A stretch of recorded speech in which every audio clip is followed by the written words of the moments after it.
Tortorella will not return to the team as their head coach next season. A couple of trades in the NHL. The Toronto Maple Leafs sent goalie Joseph Woll to the Philadelphia Flyers. The Colorado Avalanche sent Ross Colton to the Nashville Predators. And Brett Siegel, NBA insider, reports that the overwhelming belief around the NBA is that Giannis Antetokounmpo is headed to the Miami Heat. Sports Hub headlines are brought to you by Super Service Today, currently hiring plumbers, experienced HVAC techs, and drain cleaning techs for their growing Danvers shop. Enjoy top pay, medical, dental, and vision, paid vacation, and holidays. Apply now at superservicetoday.com/careers. I'm Kevin Majori on Boston's Home for Sports 98.5 The Sports Hub. Joe Murray has you next in a half hour. This is what happens when analysts take over the game, take over the sport. This is where you talk sports. It happens all the time. The Sports Hub. Well, listen, Joe Show. We've seen it. Nobody wants to be there. It's a big bad show tonight. Just can't take this damn parade. Who cares?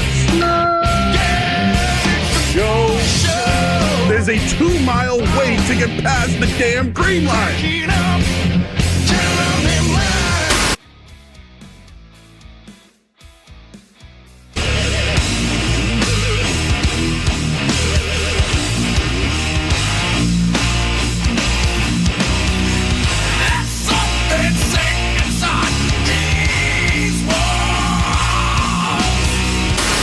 Anyone who gets hit by a bear in the neighborhood, call Joe Murray. I happen to trust Joe Murray. First time I ever met Joe Murray was at a hoop.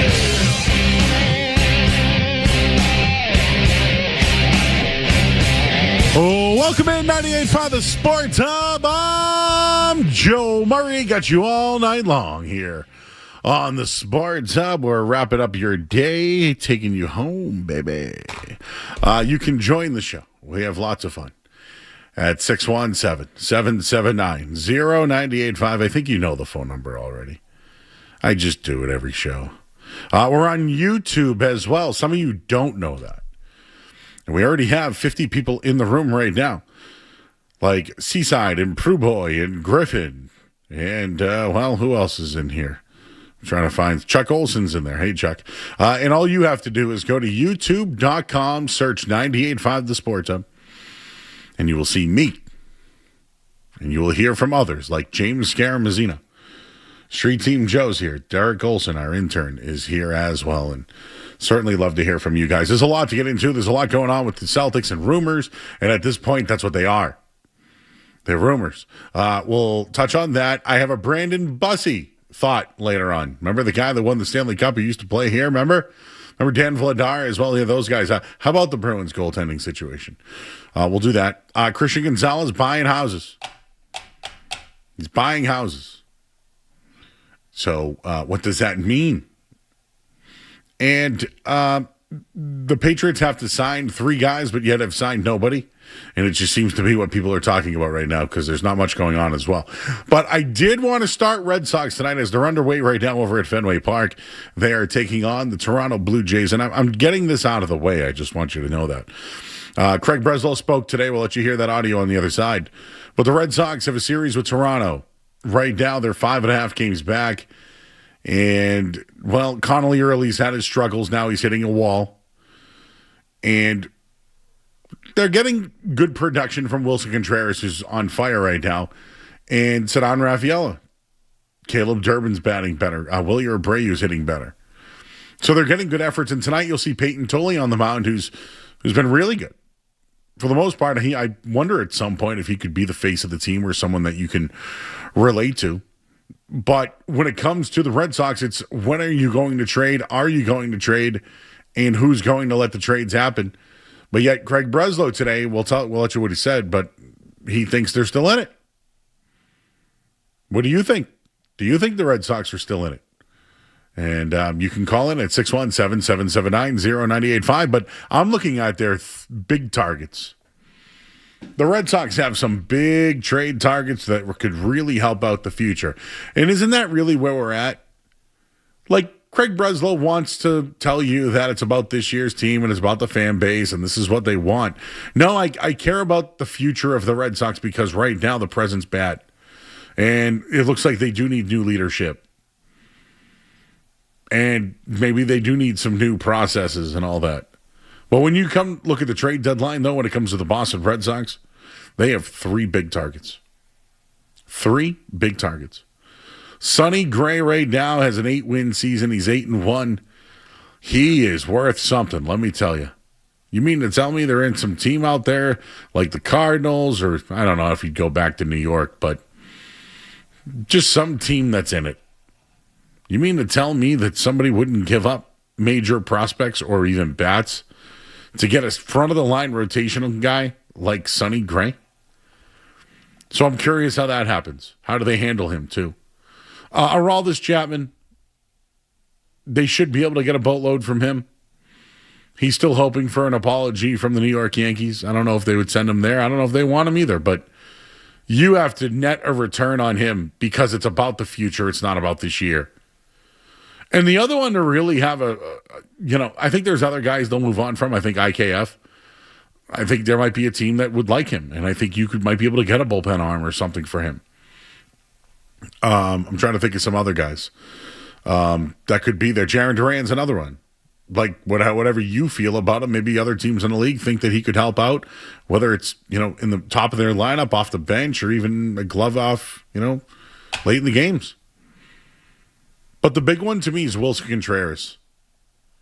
Like, is he really on the pace that we're watching right now, a 38 home run pace? A guy who's really never had power in his career, but has always been consistent. He was a catcher for all those years. But he's got options, right? Team option. He's under control for a bit. Like, is that a guy that you want to move on from and could be a part of your future because you have no veterans on your team?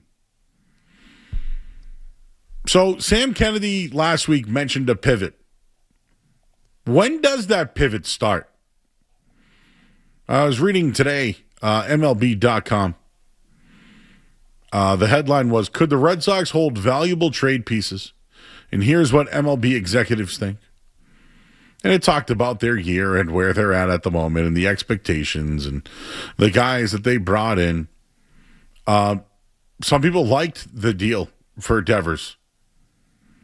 When it came to, by the way, yesterday was the anniversary of Devers, but they were talking about the Devers deal and the deals that Breslow made, and should he be a guy who does make these trades? And they mentioned Contreras, who's been Boston's best hitter. Talked about Durbin's struggles, though. Boston should consider selling if they find themselves in a similar position come the end of July, said one executive. Chapman's another guy they mentioned, earning 13 this year, 13 mutual option. Gray making $31 million, has a $30 million club option next year. Contreras signed for 18, has $18.5 million and $17.5 million for 2028.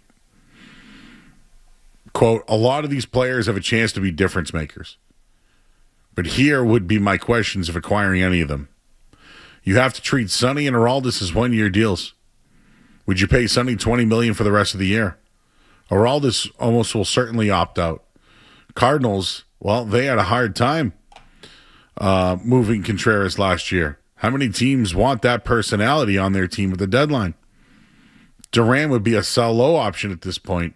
He has struggled to even hit, but he has had some power. Now, here are the other names that they mentioned that league teams could be interested as far as players: Wilyer Abreu, Isaiah Kiner-Falefa, Garrett Whitlock. Those are players that around the league people are interested in. One NL executive believes the Red Sox could be trying to attach high-priced players such as Masataka Yoshida or Brian Bayo. Each of Boston's potential trade chips comes with an asterisk for one type of another. So now I'm wondering if people want to even trade with the Red Sox because they're going to be attaching players or asking too much for essentially rentals. There is a log jam in the AL wild card. The Red Sox theoretically are one winning streak away from thrusting themselves back into the race. Breslow will likely wait another month before facing a buy or sell decision. I think they're going to have to wait to make a call, said one AL executive. The arms are more interesting than the position players, but not sure even if they move them that they will return them, that will move the needle that they need. There's already talk about whatever they wait, however long they wait, the needle will not move. Today, Craig Breslow says they're still in it. Pick a lane. Pick a lane. I would like it if they set the market. And I think about the future of the Red Sox. I don't take this year's team seriously. I just don't. And I'm waiting for the Red Sox management team to catch up with that too. It's nice to see a guy like Peyton Tolley on the mound. He's a part of your future. But for the most part, really anybody's available. We'll leave it there at 617-779-0985. We will let you hear what Craig Breslow said today on Nesson. He had to sit down with Tom Caron. We'll play some of that for you. And I have the latest on Roman Anthony and Garrett Crochet. There was some injury news today regarding both those players. So we'll take a quick break. I'm Joe Murray. We're talking Sox to start you off tonight. We're watching the World Cup as well. It's all happening right here on 98.5 The Sports Hub.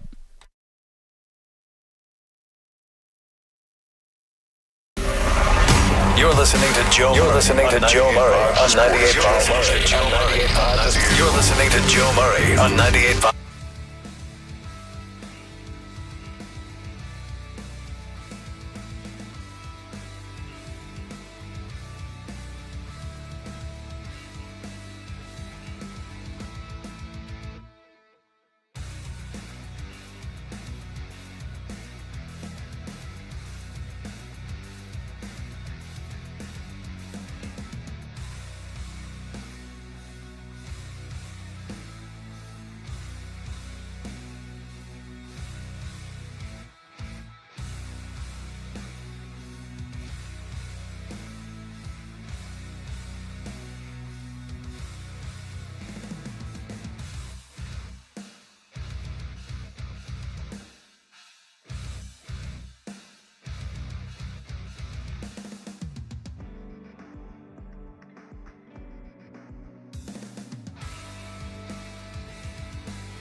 Because of that, two things. A, you're 5.5 out as we speak, which is not an insurmountable lead. But B, there'll be a lot of buyers at this deadline. How will that affect the trade market, do you think? Sure. Kind of taking our position out of this, I think everybody approaches the deadline trying to identify where their team is, what their needs are, and if you're looking to add, you try to find the right pieces that you believe can put you over the edge, and if not, you're saying, okay, what are the thresholds that need to be met for us to be willing to talk about a certain player, and I think. Right now, given that we've got 6 weeks or so before the deadline, our focus is on doing everything we can to give ourselves a chance to win the game each night. That was Red Sox chief baseball officer Craig Breslow. I forget that they speak on Tuesdays. I was at Nesson a little while ago, came over here, and I was like, ooh, I got to hear this. They're still in it. They still believe they're a playoff team, and it's probably going to be another month. So get ready for another month of, are they still in it? Do you believe in them? In a way, right? In a way, I think we already know the team's bad. I also think we should be honest and say that they're so bad that it's actually never happened before. That's how bad it is. Maybe they do turn around. Maybe they go on a little bit of a run. My worry is, what if Sonny Gray has to get shut down now? What if Chapman does get that hamstring injury and he's not worth anything? How about just the fact that if they get worse and worse, will Craig Breslow still be here? That's another one. So here we are. What's today's date? Well, today is the 16th, everybody. We are all right, so it's the 16th. Let's do some math. Joe math. They play this week. They have a whole week next week. I think they go on the road next week. I'll look that up real quick. It could get bad. I think it's going to get more worse than it is good. Just pulling up the Red Sox schedule here. All right, they now have a series with Toronto. Then they go on the road to Seattle. Again, they play better on the road than they do at home, right? They have Seattle on the road, Colorado on the road. That gets you to Thursday the 25th, where they play the Yankees 4 games that weekend. So 25th through 28th. That weekend, that's the date. I'm circling the 28th. After that series, they host Washington. Then they go on the road for July 4th week. Looking at that schedule, because of their struggles at home, let's just say they go 1-2 against Toronto. Let's say they go 1-2 against Seattle. They're 2-4. Let's say they take 2 out of 3 from Colorado. So that's what? 4-8. You go 1-3 against. I mean, like, you have a chance to, I don't know, go 5-10 out of your next 15 games, which would put you 15 games under 500. And at that point, you could be 7 or 8 games out of a playoff spot. You got to look at that date, Sunday, June 28th. What happens on Monday, June 29th? It's Washington. You go on the road. It's 4th of July week. You have, again, it's just not going to get any easier.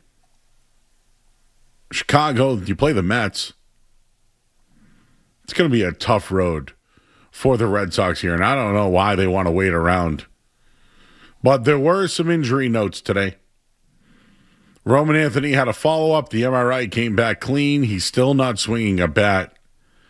Garrett Crochet began throwing a plyo ball. What's that? What's a plyo ball? Joe, a plyo ball is a weighted sand-filled rubber ball used in baseball and softball training for arm care and warm-ups. Okay. Thank you. He is not throwing a baseball, though. I would say that's not great. Plyo ball. Plyo. What was the stuff that Tom Brady did?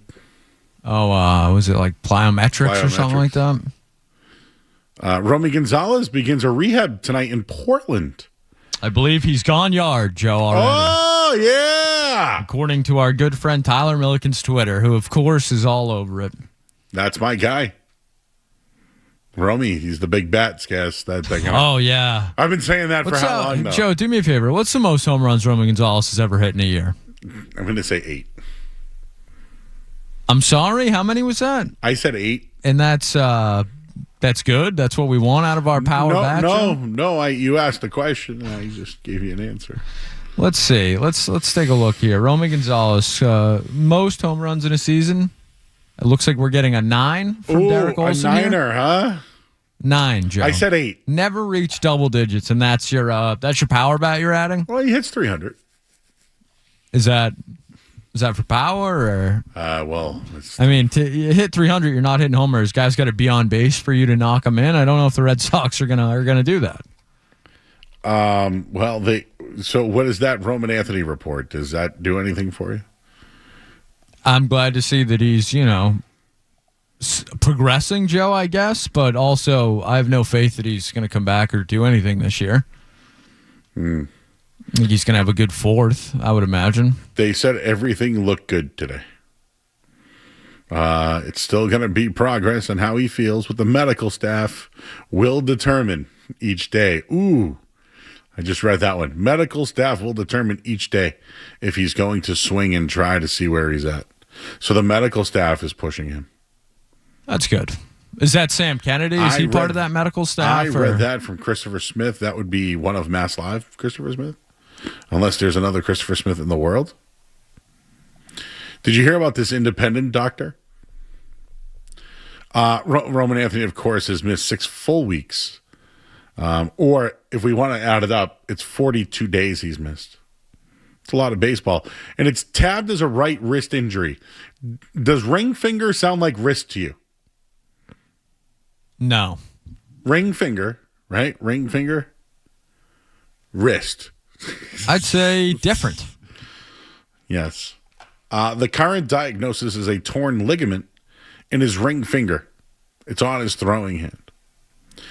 Alex Spear yesterday reached out to Dr. Mark Cohen. Do you know him? He's from the Midwest Orthopedics at Rush University.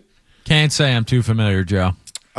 He is learning a bit more also about Anthony's ailment. Dr. Cohen told Spear that the typical timetable for this kind of injury is 8 to 12 weeks. We're on 6 weeks, guys. 8 to 12 weeks. Halfway there, Joe. But the injury is so rare and unprecedented that he struggles to even appraise the outfielder's absence. That's what I want, a guy who gets rare injuries. You also want a doctor. Have you ever seen a doctor that's never seen anything? Oh, that's good. He goes, I've been doing this 32 years. I actually have never heard of a ring finger isolated CMC ligament tear. This is a doctor at Rush University. The joints in which the ligaments get injured are usually not the CMC level. They're at the knuckle or joints within the fingers. If you look up ring finger ligament sprain, you'll find nothing, 0, because it's not a common injury. I'm not a doctor. You're not a doctor, Skaz. We can play one on the radio, though, if we want, but I don't think we need to be doctors for this one, Joe. Imagine a medical professional talking about your hand. You're 22 years old and they've never seen it before. I would say less than ideal for your franchise player. But today the team says he's on track. He's on track. Sam Kennedy said, nothing to see here. Nothing to see here at all. This dude's going to be out for a while. So they're halfway there. So it's 6 to 8. 6 to August? 8. See him in August, Joe. Yeah, but then what's the point of that then? September, maybe early September? At that point, I'm like... Early August. Let's call it early August, Joe. Another 6 weeks. So Craig Breslow today on with Tom Caron on NESN Exciting pairing there. was asked about how he will handle the trade deadline, Skaz. Let's hear this earlier today on NESN. This might be a strange question. Wouldn't be the first I ask of you, but can the market change how you view that? Like all of a sudden, if you're sort of on the fence, but you're getting offers like, wow, we could really score by moving a guy. Do you inch towards selling, or could you inch towards selling because the return could be greater than you would have expected in a different market? I think that's a tough question because you never want to undervalue the current season, the how much it means to the fans, to the organization to win. So not everything can be driven by are you winning the transaction, right? I think winning is what we are all here to do. We're going to give ourselves every chance to realize that outcome. But sure, when there are certain guys that you're saying, hey, this guy could be a part of our future, and some team calls and is prepared to absolutely blow you away, you have to take that seriously. You owe it to the organization to listen. But I think what you do is you kind of create these thresholds, and you say, hey, if a team's not willing to meet that, we are very happy to hold on to these players. But I think I'll close with what I opened with, which is not at the cost of sacrificing a current season. If you've got a chance. Oh, what a horrible response. So the transaction doesn't matter? That's the guy that's going to be making moves for the team? You'll listen because it's what you should do, but oh boy, that one. I don't like that one. I want a better answer. Maybe we can ask him again. I'm already getting people saying, Joe, I'm watching soccer. It's more entertaining than what you're talking about. Yes, I know. I'm watching soccer too, everybody. But I have to talk about the Red Sox because, well, there's nothing else going on besides soccer, which I do have more thoughts on. And by the way, I would really, really like it if Norway could score another goal. That would make my day very good. Did you see Holland's guys? That's your guy. He's got two of them, Joe. Him and Mbappe. Mbappe, huh? Two of them for him as well. I watched the France thing live. Better celebration, soccer or American football? It's soccer, Joe. Oh, okay. I think the NFL's kind of done that to themselves at this point. What was Mbappe doing? Was he playing the flute? Yes, he used to play the flute. I didn't know that. Yes, and I believe he told James Corden that he would play the flute in the World Cup if he scored. The bloody friend. Yes, Joe, yes. Yes, James Corden. Everybody loves him. But Mbappe and Holland on the same day, huh? How about that? Well, the World Cup's on. We're watching that. Joe, we got Messi tonight, Argentina. Messi. Lautaro Martinez, Julian Alvarez. He's playing. He's starting, I believe. Messi. I'd take Lautaro Martinez anytime in that one, Joe, if you're looking for one for later. What do you know anything about Algeria? I know they're pretty solid, Joe. The draws have been popular. And Argentina slow starters, much like the Spain. As far as Algeria's roster, Joe, Riyad Mahrez won the Premier League. He was part of that Leicester City team years ago. Oh, yeah. I'm trying to think of other guys on that team you might know, but he's the big name. He's in the Saudi league now, making a lot of money. The World Cup has hit Boston very well. As somebody who grew up here, normally I don't want anybody entering my area. Get out of here. We don't want you.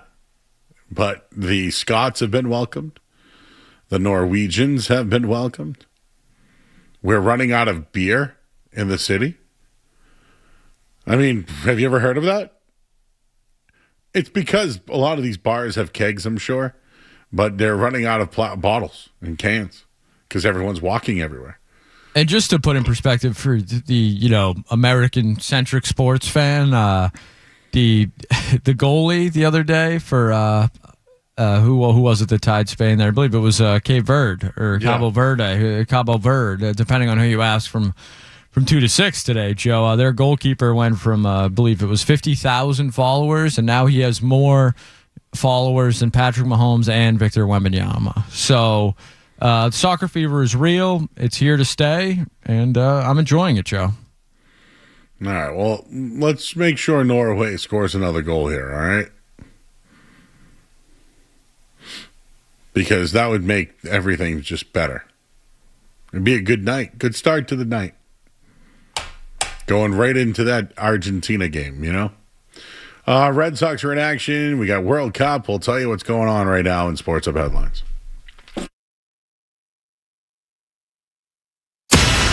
Sports Hub Headlines. All right, Red Sox and Blue Jays underway over at Fenway Park. No score at the moment. Red Sox were threatening in the first, but no. And Toronto.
what is exactly Milwaukee looking for?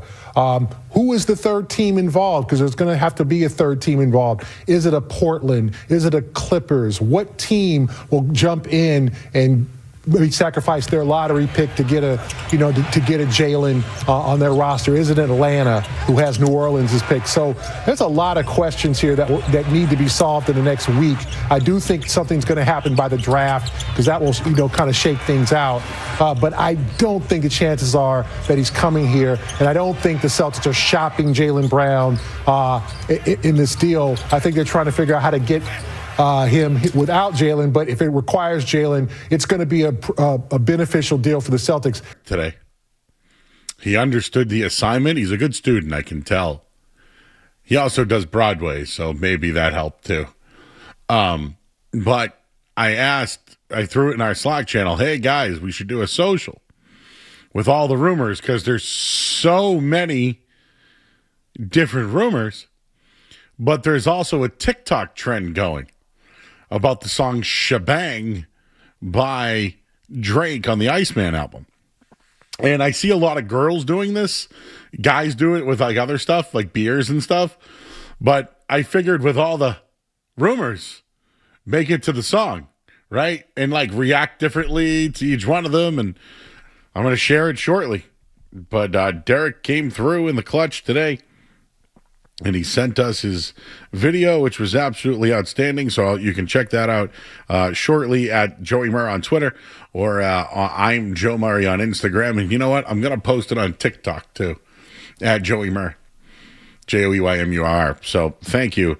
I don't know who to believe right now. No. This one here is,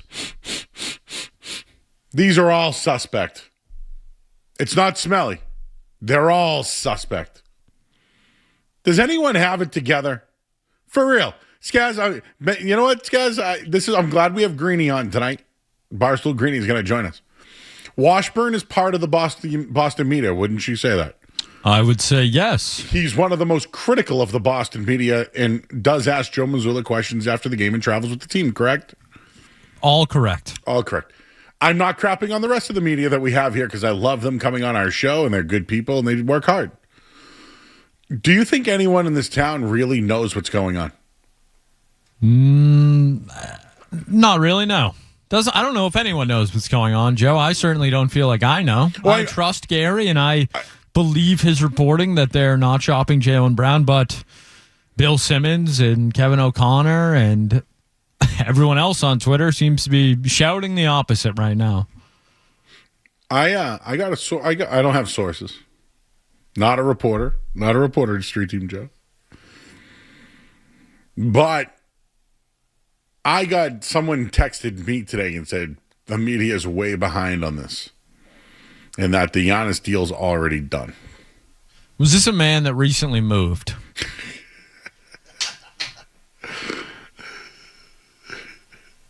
Just by the tone of the text message and the backhandedness of everyone else is so far behind. It's a 50-50 source. Is it safe to assume this gentleman may have headed south recently, Joe? It might be safe to assume. Again, 50-50, right? But did this source say it was done to Boston? Or it was done elsewhere? The deal is done, is what I was told. To the Celtics. Well, would you like me specifics? Well, you say the deal is done, Joe. Where is the deal done? To Miami? To Boston? I feel like that's kind of a big part of the story. Okay, here we go. Deal is done. Celtics getting Giannis. Is that good? Celtics getting Giannis. Deal is done. So an unnamed source says Giannis to the Celtics. Yeah, it's done. Miami never close. He goes, I've been told by this person twice. So, not my source. I don't have sources. How about this little tidbit from our buddy Windy Joe? The Boston Celtics are on Giannis's list. He'd be willing to extend his contract if he were traded there too, league sources say. The Celtics typically don't get involved in situations in which they have to be involved with player agents alongside the teams. Giannis and his representation have definitely tried to have a seat at the table during this process, a fact that makes the Celtics organization uncomfortable. So the Celtics don't like how much Giannis is involved. I would say that is not off to a great start. Okay, I did not know that. You know what else I heard? Again, Kevin O'Connor was on with Fred and Friends this morning. Real reliable source. Well, I just go by what I hear. That's what he does too, Joe. He hears a lot. It sounds like the holdup is that if the Celtics were going to trade Jaylen Brown, can another team take on his salary? Just think about how good Jaylen is. Forget about that for a second. He's owed $350 million, plus he's going to get an extension. Let's just call it $500 million, Skaz. Can a team acquire a player with $500 million? Any team in the league. Any team. I mean, did the Lakers not just trade for Luka? But his contract's not is it? But it will be. Anthony Davis got traded. Maybe they look at Kevin Durant's been traded a million times. Kyrie, LeBron. Well, the Lakers thing, I only say it because maybe LeBron comes off the books. I mean, the Warriors have Steph, so I mean, Steph's making what, $60 million a year? If Mike Conley can make however much money Mike Conley has made in his career, Jaylen Brown can get $500 million from a team. It's not about him getting the money. If you trade him? Can a team take on a $500 million player? Well, I don't think that's what you're doing, though. Not all at once. Well, you would get him. Well, I mean, don't you think if you trade for him, he'd want the extension? I certainly think he would want it, Joe. So yes. that would be $350 million. If he gets it, who says he doesn't get shopped again? Literally don't know what's going on. You know what? I think Brad's going to surprise us, and it'll be Tatum and Brown with an entirely new look Celtics roster. So White, no Hauser, no Pritchard. I'm feeling that way too. Because Walsh, see ya. Baylor Shireman, sorry. Street Team Joe, see ya. Oh, no more Baylor, huh? What about Ugo? He likes Ugo. I think Ugo's going to be here. It feels like that's they're proud of that one. You think he could have helped Spain out yesterday? You know what, Joe? Why not? They looked pretty lackluster. He at least would have brought some energy. So right now, we need things to stay the way they are, Skaz. Oh, yeah. We're in great shape, Joe. Norwegia is up. Norway, yeah. Norway. Why did I say that? Norway is up 3-1. They're playing ball control. The way that they're playing right now is Iraq is not getting the ball back. We'll keep away. Yeah.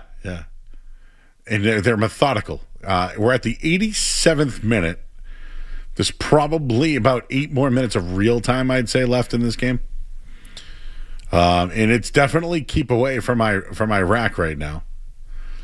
I don't know if we got a chance to shout out Sarge the other night. I did hear Sarge during the World Cup games. I talked to him the other night, had his anniversary. I said happy anniversary to him. And he is the voice of Gillette Stadium right now. This whole every game that's at World Cup. That'd be Boston Stadium, Joe. Oof. He's the voice of Boston Stadium. I know. I hope the Crafts don't come after me for that. Did you see that story? You're going to have to refresh my memory All here, right. Joe. I'm paraphrasing because I have to read the story, actually. Looks like there are people making out in the area based off of Boston Stadium. No. And, well, who owns the stadium? You're telling me. So is that like a copyright infringement kind of thing? Like you can't use image and likeness and make money off it. Isn't that the whole NIL deal? Name, image, likeness. What about Sorsby? What's going on there? Sorsby. Ooh, update on that. So do you know that we only know that he bet while he was at Indiana? What about all those Cincinnati games last year? Should I start looking into those now? You know what? When I'm on the beach someday on my day off, I'm going to do that. I'm going to look up the Cincinnati games last year, and I'm going to look up whether they had comeback wins or blew a game on the red zone. But Sorsby is now, a candidate for the draft. You know, I was thinking about this. If the league really wants to like send a message that the gambling that he did and forget about his rehab that he had, if they really want to send a message, they don't draft him in the supplemental draft because let's say they draft him in the third round, a team needs to give up a third round pick in the draft. What if he becomes a free agent and he just goes to the team that he wants to go to or the team that signs him? Like, I don't know. Like, I feel like Brendan Sorsby is going to get drafted and he's going to play in the NFL and he bet on his own games and therefore he's probably just going to play. Feels like a Packer, doesn't he? Ooh. Sit behind Love for, 2 or 3 years and then... I'll tell you, the Cowboys should look into him. Oh!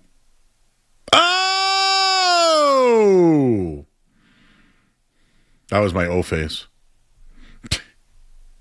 Thought it was a goal. It wasn't. 617-779-0985. You can call in with whatever you want to talk about. We're going to talk to Barstool Greeny coming up in a bit. Not sure why my phone thing isn't working, Skaz, but could you pull up Justin and Lynn, please, for us? Hi, Justin. Hey, Joe, it's Justin. I just have to start on the Red Sox. I know you talked about this earlier. I just feel like with the mixed reporting with the organization that the organization is misleading the fan base, Joe, and I just wanted your thoughts. So misleading us as in they think they're still in it? Yes, yeah. I feel like they're misleading us, Joe. When this season I feel is a wash, and I just feel like we're being misled, and the truth is not coming out, Joe, and that's the problem. All right, Justin. Well, the truth shall set you free, as they said before. The truth shall set you free. What are you guys laughing at back there? What's he doing? Street Team Joe up I'll there. give you one guess, Joe. Candy bowl, baby. I'm sorry? Candy bowl? Nope. Did I tell you I saw Street Team Joe walking? Yeah, Joe, where was he walking to? I actually don't know. He was on the main street, and I saw him. Well, where did he go last night, Joe? He went to Fulton Eddie's. And? They were closed. So he didn't get anything. He went again? Well, no. He went for another walk and then arrived at a location and decided he was too hot. It was hot today. To eat. Actually, so it wasn't as hot today. He walked back here, and now where do you think he's going, Joe? Chipotle. Do you think he's going there? Yeah. No. He's going to pick up his DoorDash downstairs. Wait. He's been walking He's walking to lose weight. Yeah, and he's doing a good job. He is. No, I give him credit. But he got food door-dashed when he could have walked across the street. I think the walk yesterday and then the walk today, both yielding no results. That hurts a man. That's you walk all the way to a place looking forward to a sandwich. You get there, it's closed. I mean, I'm trying not to hold this one against him. Chipotle? I think we're gonna find out together, Joe.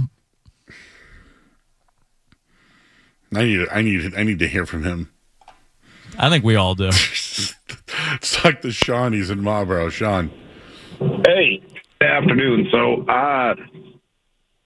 two thoughts. So, first, I think Breslow, the whole we're not sellers, we're buyers thing is a sales tactic. If you tell everyone, hey, we're going to fire sale, you get less in return. But the other thing is something that's been bothering me, the whole Red Sox can't be sellers. Do you remember a couple of years ago, probably 10, 15 years ago, actually, Aroldis Chapman, the Yankees actually traded him to Cincinnati. The Yankees actually, at the trade deadline, were sellers. And I think if you're out of it, you have to actually come to the realization that it's not our year. Even if we're the best team in baseball, if we're injuries and whatever, we're 20 games under 500, at some point you just have to realize this is what's best for the team. I remember that. The Yankees sold off a lot of good pieces, and it helped them. A lot of those guys helped them in the long run. Yeah, the Chapman deal. Yeah. When they traded him, they got some good pieces back, and it just you could be contending for a World Series, you could win the World Series, and then the next year, it just for whatever reason, it's just not your year. So if anyone name one position the Red Sox couldn't upgrade at. It's just not their year. Yeah, it's not there. You're right. You're not beat. I don't care if they bring in David Ortiz and Manny Ramirez in their prime at the trade deadline. You're still not beating the Dodgers. So get what you can. You're right, buddy. I like your approach. Love you, Joe. Thanks, buddy. Did I know that guy? I'm sorry? Was that Love You, Joe? Yeah, I think that was... Was it normal? Well, normal. I don't know, but it felt sincere. I'm going to be in Marlboro soon. I'm doing the Northeast Card Expo. It's 3 days of me at a table with card vendors. They got a Chick-fil-A up there. They have know what I want? Friendlies. They also have a Ben and Jerry's. Get both, a little double dip. And one of those nights, I heard you were coming. Oh, is this? Yeah, so yeah. I can't talk about what night it is. But Street Team Joe has a bag. Jake and Joe's. Not your average Joe's, I'm sorry. Not your average Joe's. My apologies. Would you get a Cobb salad? A chicken sandwich. Is that healthy? No. So he gave in. He exercised the last 2 days, Joe. Have some decorum, please. My brain works like that, too. I feel like sometimes I should treat myself after I've worked hard. Right? That's why I think I'm in the place that I am. Boo!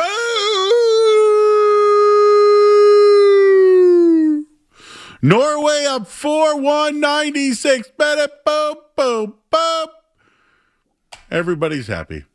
Let's go to break. I'm Joe Murray here on the Sports.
hiring with Gabe Akis and he has a sign and blah, blah, blah. Like, he's not significantly behind for where he's going to be, unless you had dreams that Gabe Akis was going to be this impact rookie, which I think was a complete pipe dream. At Gabe Akis, the bottom. He's not significantly behind for where he's going to be, unless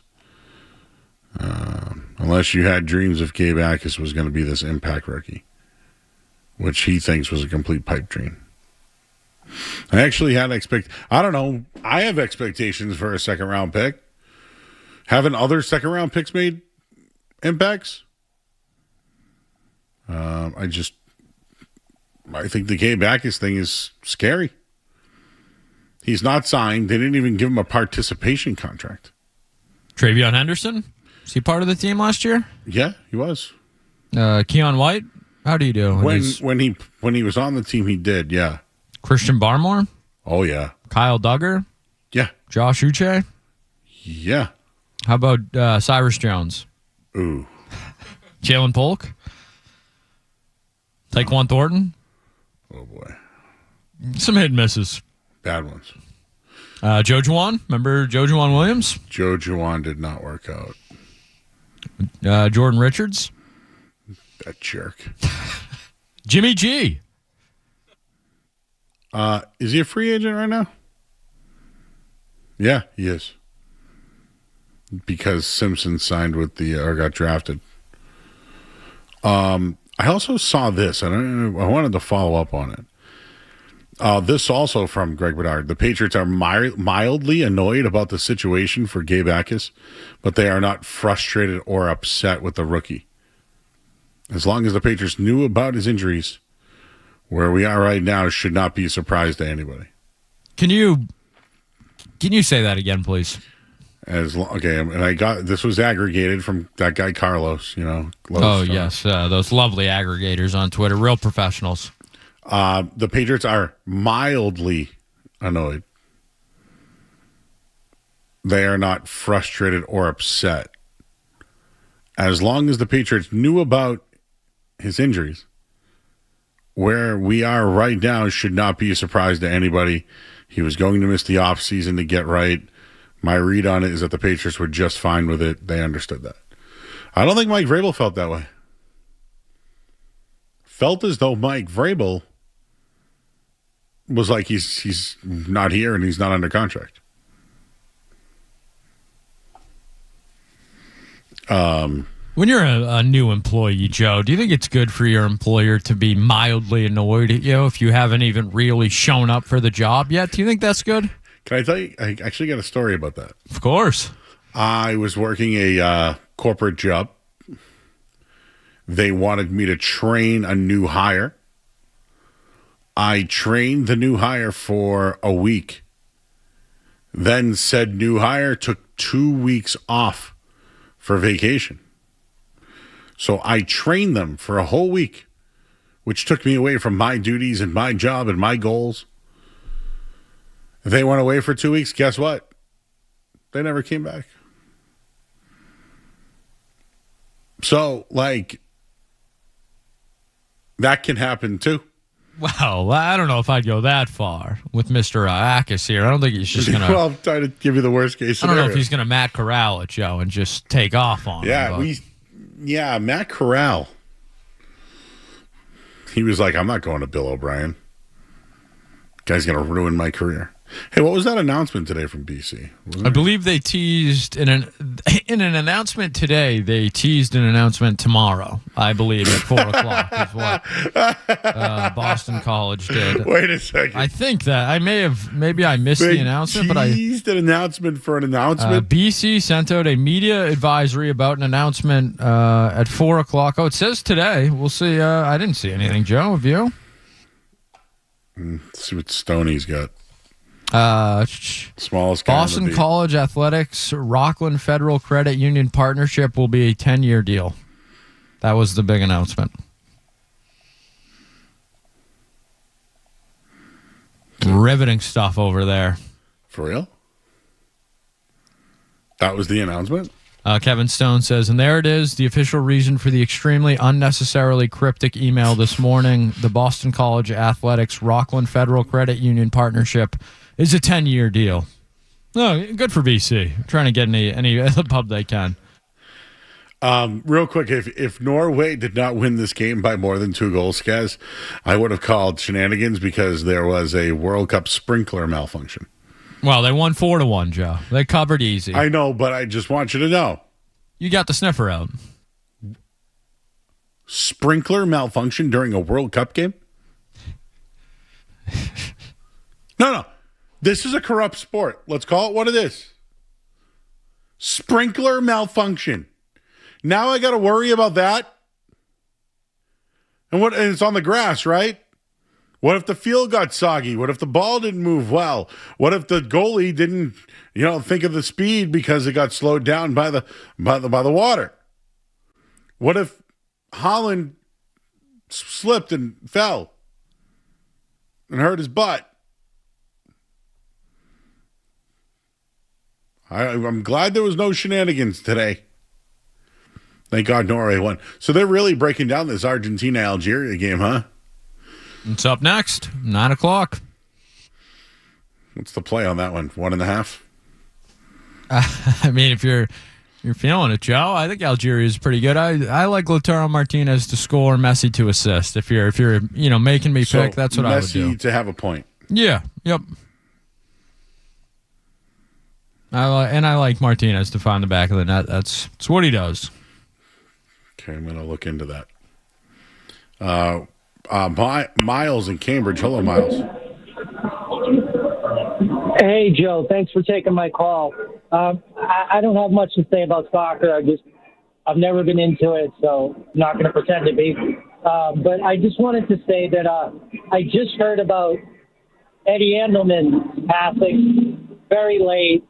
He was the greatest, and not saying you're on his level. I'm not going to go that far, but you're the only guy ever that reminds me of Eddie, the way that you could just randomly talk about food and anything. So you kind of do you can keep his memory going to some degree. So thank you for that, Joe. Miles, I texted his son Dan yesterday, and he said the same exact thing to me.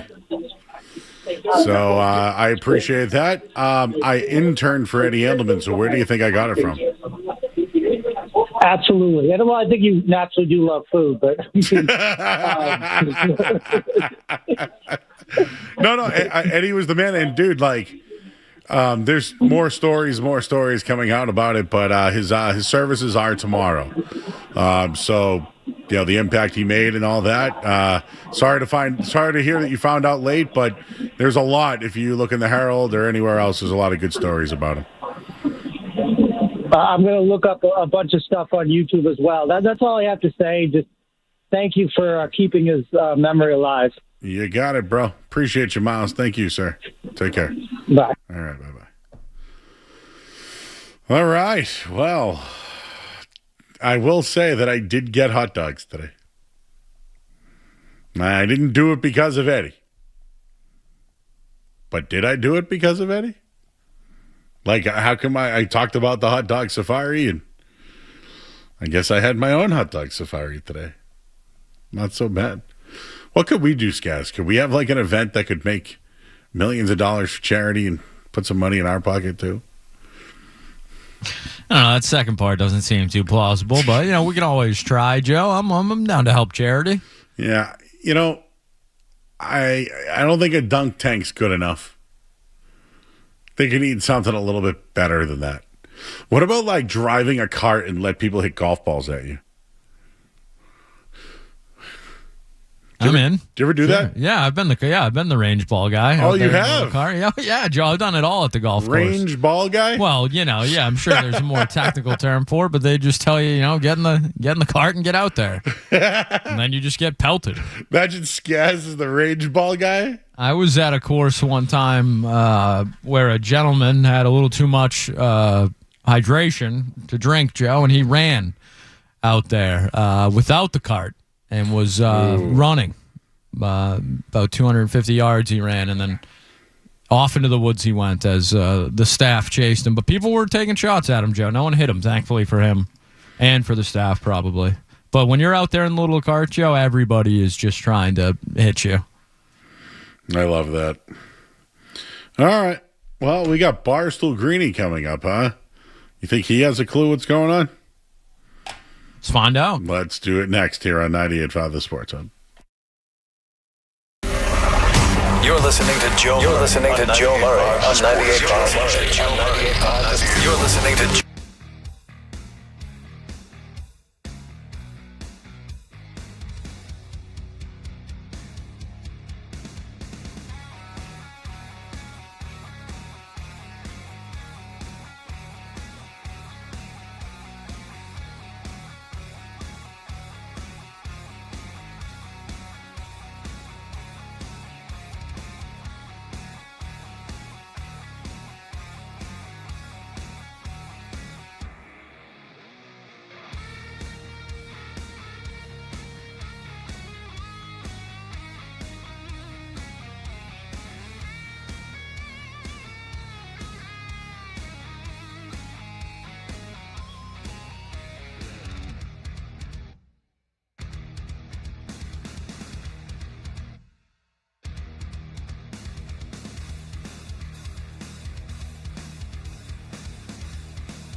Back here on 98.5 The Sports Hub. Well, we're all trying to figure out what's going on with the Celtics right now. And I put the bat signal out. I asked Skaz, put the bat signal out.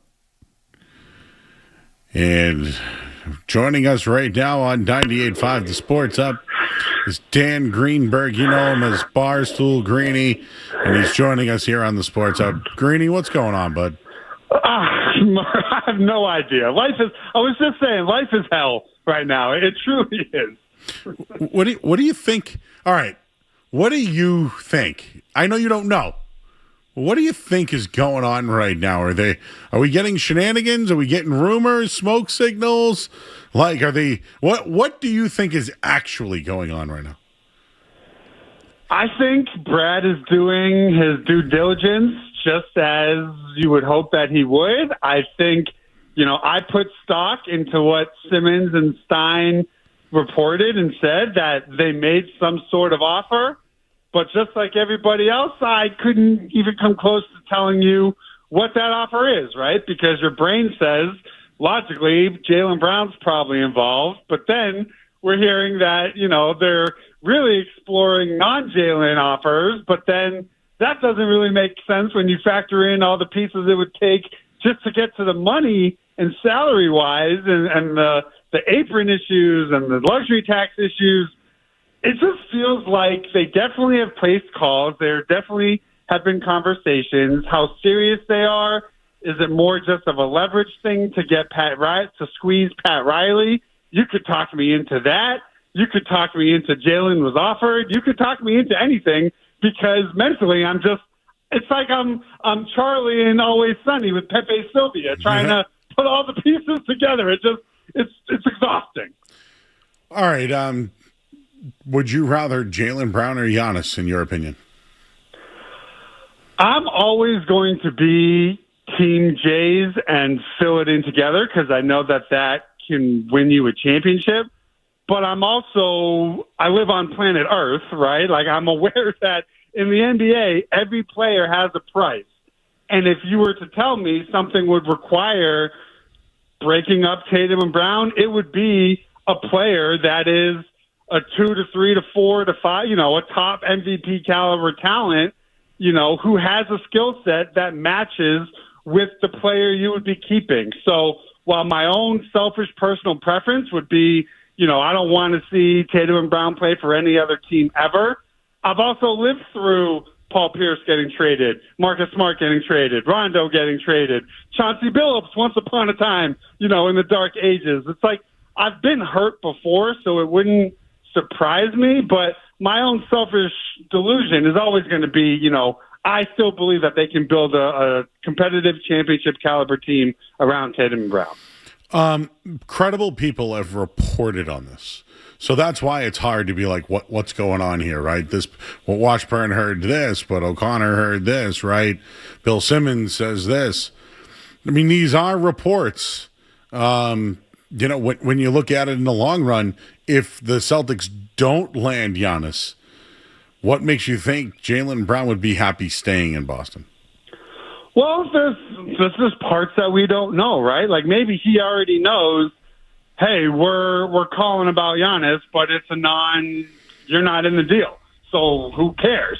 We just don't know, right? And I think because there's been no concrete reporting that he has been put on the table, we're all just sort of assuming. Because even Simmons and Stein, when they talked about how the Celtics made an offer, both of them were like, we have no idea what it was. I feel like if you knew Jaylen Brown was a concrete offer, that would be part of your reporting. So I never worry about that stuff. This is certainly not the first time there's been Jaylen Brown trade speculation. I think the fact that he has never been moved should matter and should count for something. But at the end of the day, I just need Himmelsbach to come out and tell us what they're doing because he's the only one that I think really will get the word from Brad and the team. And I just need him to tweet something immediately. When can this all happen? Like if they agree to a deal, is it July? When can actually moves be made now that the season's ended? Yeah, I would think, obviously the Bucks side wants this settled before the draft for obvious reasons. My guess is you would have something where it's agreed to upon, whether that's at the draft, at whatever, but it doesn't cross over the transaction wire until the new league year starts. And a big part of that is I think salaries change once the league year kicks over, right? So if let's just say, for example, you're going to pull this off with a non-Jalen trade. Well, Derek White makes more money after July 6th than he does before July 6th. If it's part of a larger team deal where maybe a young player is on an extension, well, in order for the trade to work, you have to wait for the extension to kick in, which, like, for example, Jabari Smith, right? He's a guy who makes $12 million now, but will make close to $30 million in July. So I think we'll see the Shams tweet ahead of July 6th, but it won't become, official until the new league year. All right, Greeny, let's just spitball this scenario here. Let's just say the Celtics are just sniffing around on teams that could be interested in Jaylen Brown. Can a team actually acquire him for the money that he's owed and sign the extension? Like, do you think it's in a team's best interest? I know he's a great player, but do you want to take on $350+ million? Well, I mean, it just depends on who they are and what their needs are, right? Like, if you're a team that is not really a hot free agent, like, let's just use Portland, for example, right? I don't see why, what talent is willingly choosing to go play for the Blazers, right? So if they have an opportunity to land a high caliber player that Brown is, it may be in their best interest to sign him to the extension, because even if it doesn't work out, that player is still easier to flip in the sense that, the cap is going up, the salaries are what they are, but I wouldn't want to trade for Jaylen Brown and then let's say things don't work out and then you're trying to move him. If he has less years left on his deal, his value goes down. So I think the same way where you're trading for Giannis with the idea that, you're giving him this extension, just because Jaylen is eligible this summer does not mean a team has to give it to him this summer. You could say, hey, we're open to an extension. Let's play the year out, and we can revisit it next summer. That's totally doable. The extension eligibility is just when you can begin talking about it, but you don't have to. It's not like your only shot to sign him is this summer. Talking about Barstool Greeny here. Any updates on Jason Tatum? Have you heard anything regarding his what happened at the end of the year and him getting back to health? No, and I think no news is good news, right? He looks like he's on the golf course, enjoying himself, getting the handicap down a little bit. And honestly, I don't need to hear. I think for him, no news is good news, right? There's no late season after the season surgery. There's no cleanup, no nothing. It's just, I think on the Jason Tatum front, no news is good news. Good to know. You got something for us, Gaz? Yeah, sure. Why not? So obviously we've talked Jalen and Giannis at length, but some of the reporting is that a complete roster overhaul is possible with keeping Tatum and Brown and kind of overturning everything else around them, whether that means, Hauser, Pritchard, White, Walsh, like whatever that is. Greeny, do you have any, preferences there or thoughts on that? Because, I'm, as a Celtics fan, I think, there's a part of the fan base that wants to keep the Jays together, as you mentioned, but is that good enough to compete? And how deep of a roster could they have if they did decide we're going to blow it up around Tatum and Brown? Well, I think, really sort of the under talked about, reported sort of storyline to what I think is really going to drive every decision they make and the players that may be involved in trades or what is not just the Jalen extension. There's like 4 different Celtics that are going to become eligible, extension eligible both this summer and next summer. So you look at someone like Derek White, who's 32 years old. He becomes extension eligible next summer. If they're not interested in paying him, another $100+ million into his mid-30s, then it behooves them to get ahead of that depreciating asset and to flip it. Peyton Pritchard is extension eligible this summer.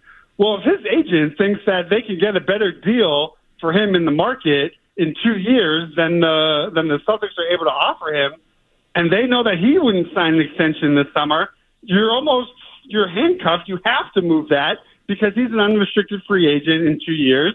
He can leave for nothing. So same thing with like Jordan Walsh has a team option potential extension. Neemias Queta, same thing. So the first order of business that I think will dictate everything is, okay, who do we, A, want to give the extension to, and B, who do we think will take it?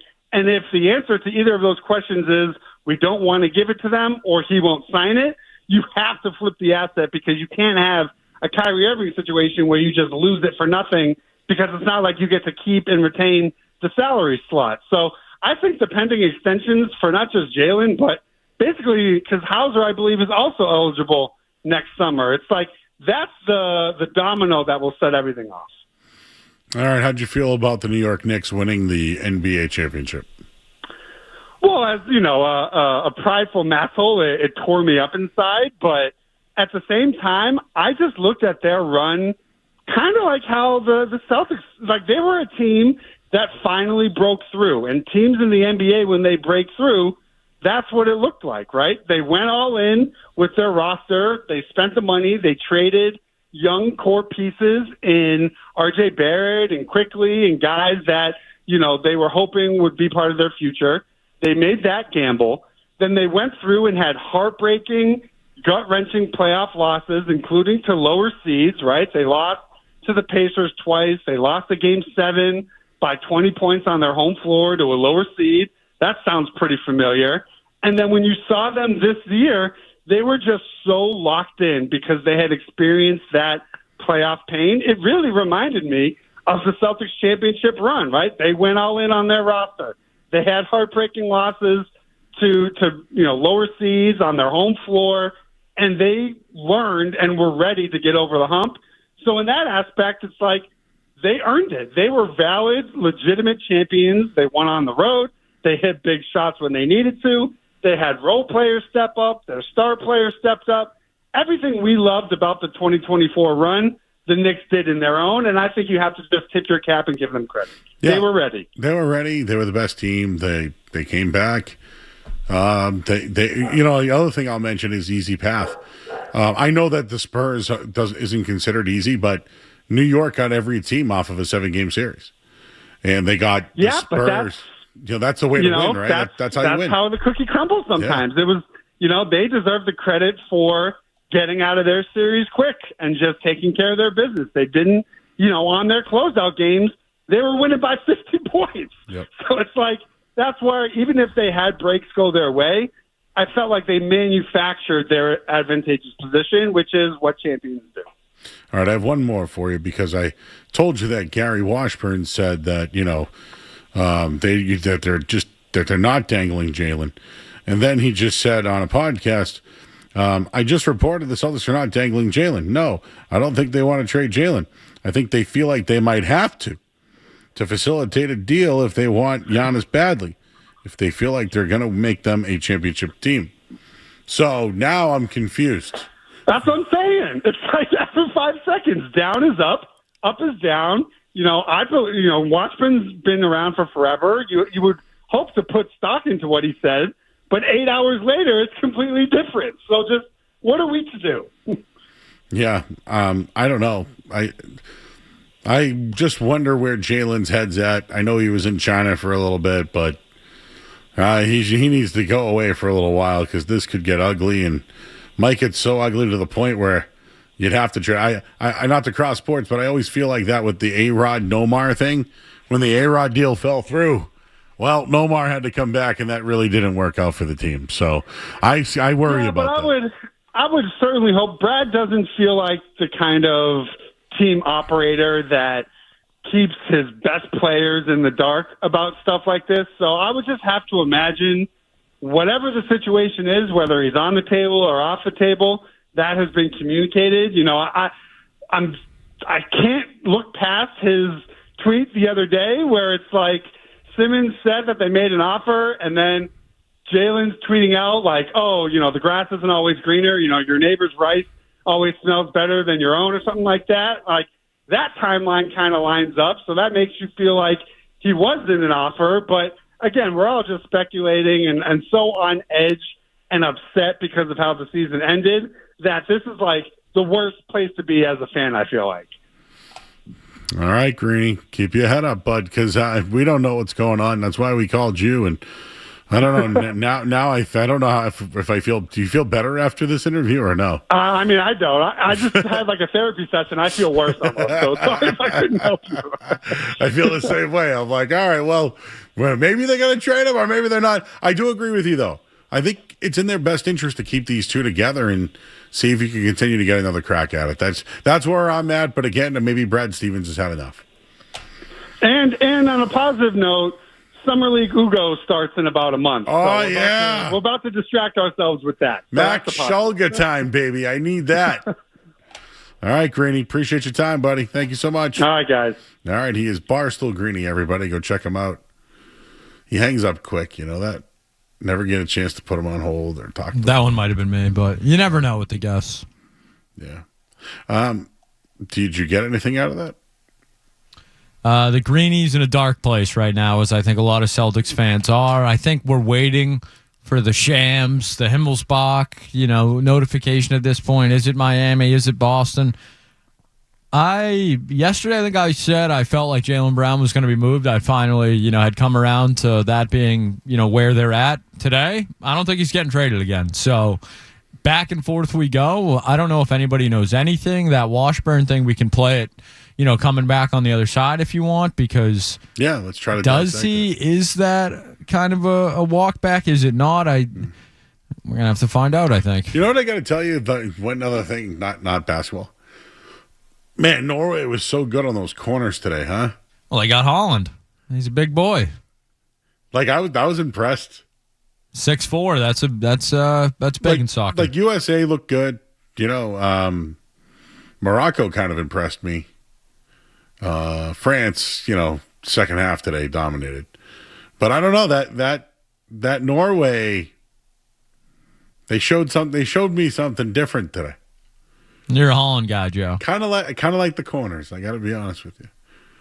Let's find out. Argentina's coming up shortly. We'll give you the scores from today. The Red Sox are currently in action, and we're going to replay that Gary Washburn interview because now I'm confused. Maybe you are too. We'll take a break. You're listening to 98.5 The Sports Hub.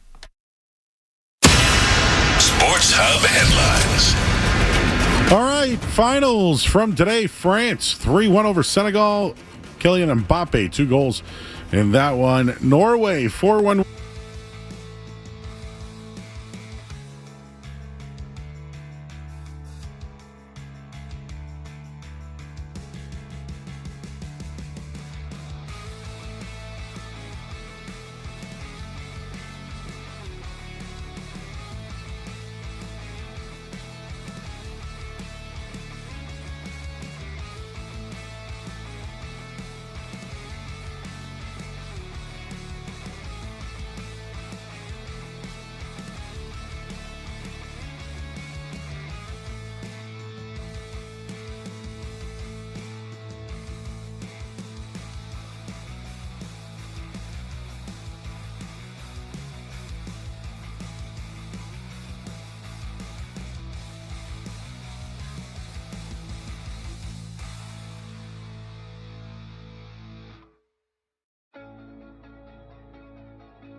it were to work out. I just reported the Celtics are not dangling Jalen like, okay, any deal, we're giving up Jalen, no problem.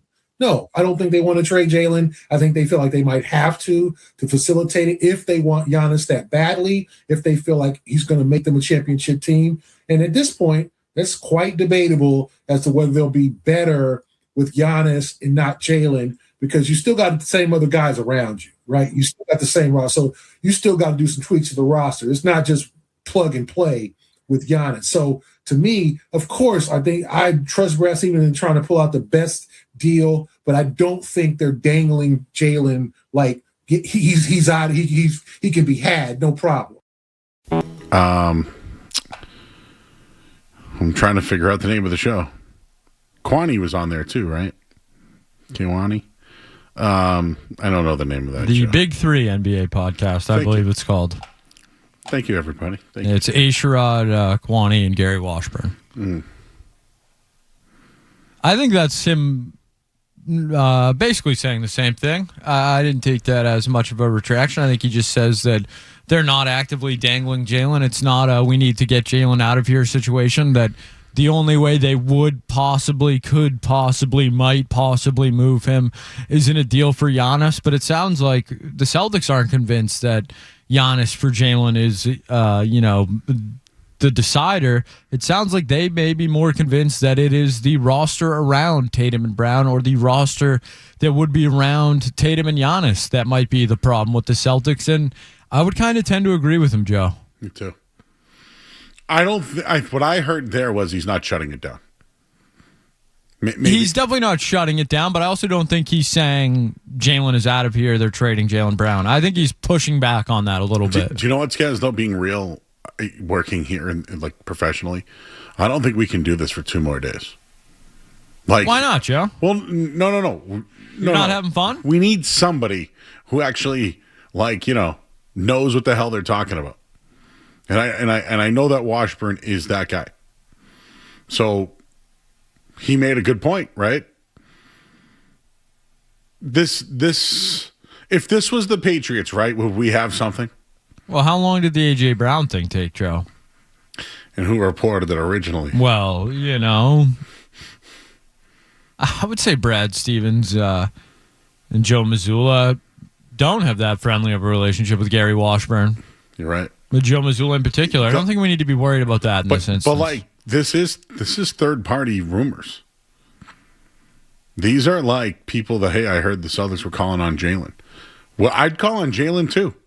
Hey, is there a team out, like if I was the owner of Bill Chisholm, hey man, can you just see if somebody would want the contract? That could be what's happening.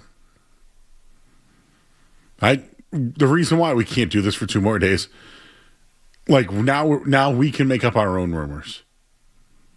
Right? We can just make up whatever we want at this point. Ramona Shelbourne today, I don't know if you saw any of that.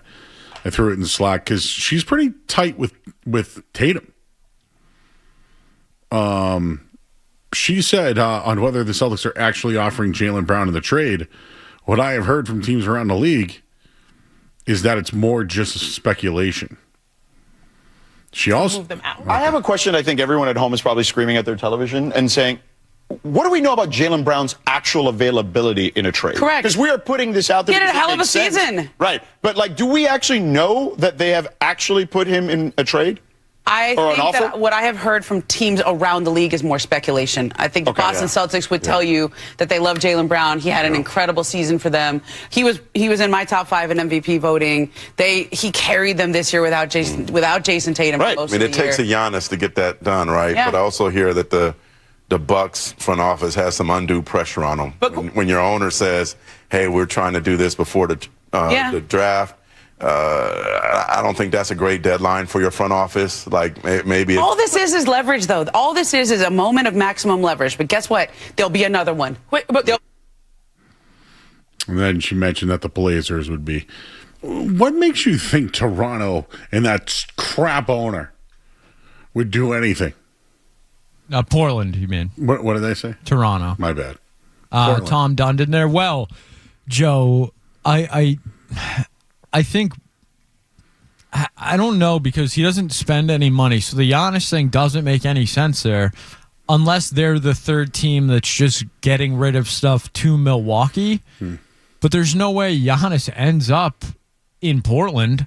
I think they could be the team that facilitates the deal, but like there's Shaedon no way. Sharp and picks to Milwaukee. Yeah, or who's the guy? Or Danny Advia and Scoot. But like they can't take on Giannis or Jaylen Brown. No, but maybe them and the Hawks are the teams that they're. So like the Celtics make the trade, and then and Giannis is on in the Celtics, and then the Celtics would trade.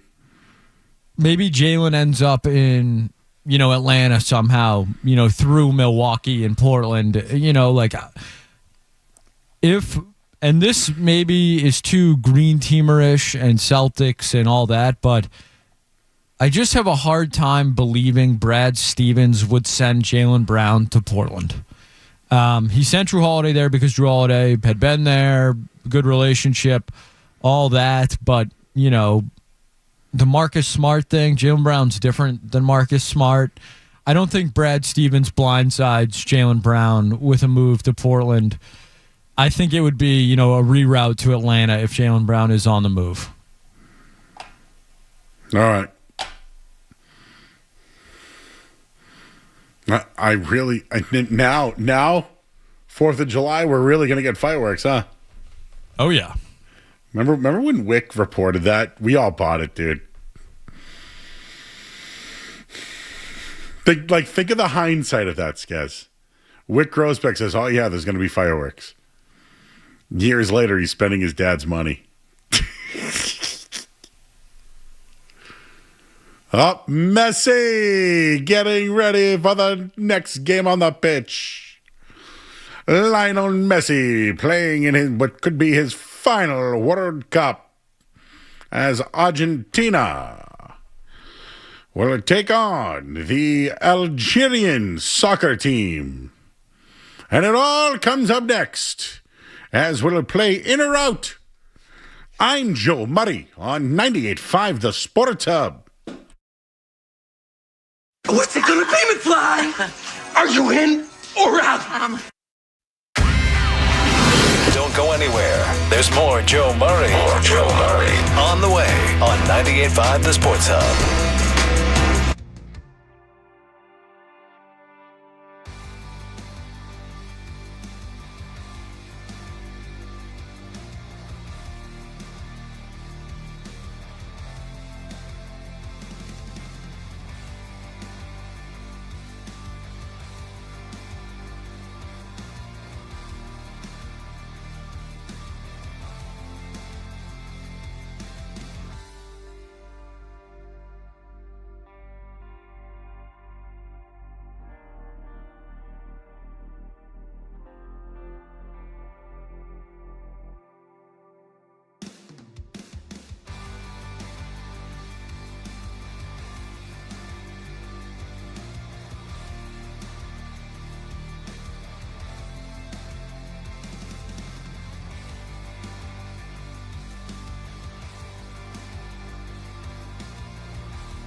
3-1 winners over Senegal and Norway.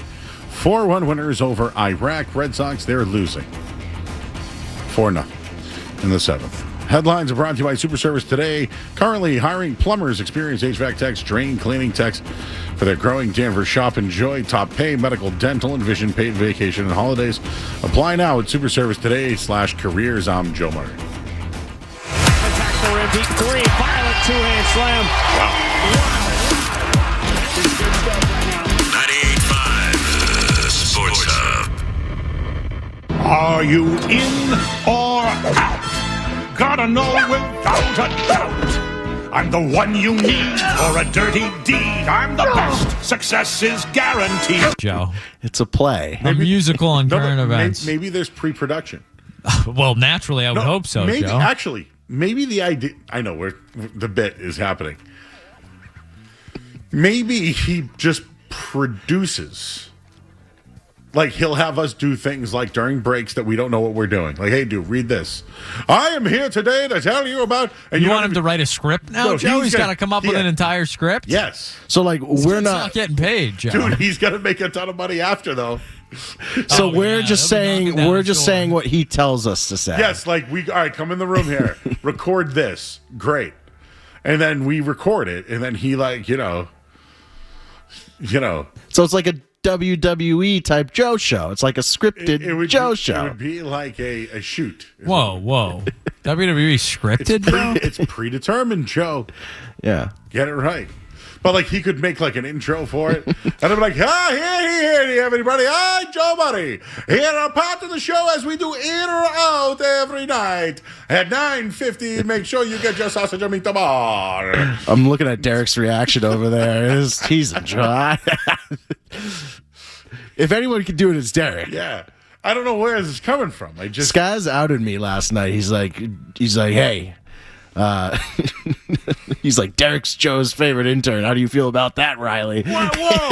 Who said that? You never said that. No, he said that about me. Yeah. Okay. I don't. Skaz put me on the spot. I think it's kind of funny. I was like, oh. What was her reaction? She didn't care at all. Yeah, she didn't. I don't think. Why would she care about? Who my favorite exactly. intern is?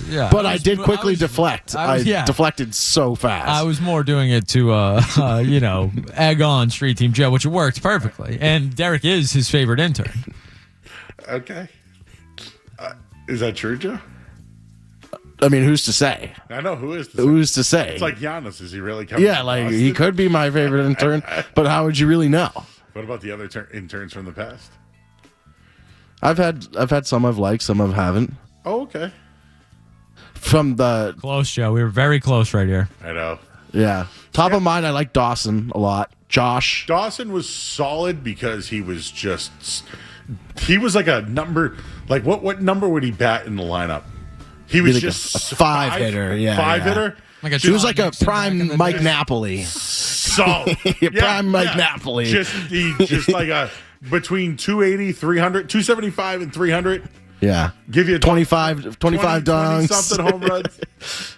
He was just solid. And then I love Josh because Josh is just like your hype man. Every day he's like, Street Team Joe! So Street Team... no, sorry. Josh is now in my algorithm. Yeah. And today he starts going after all the people that...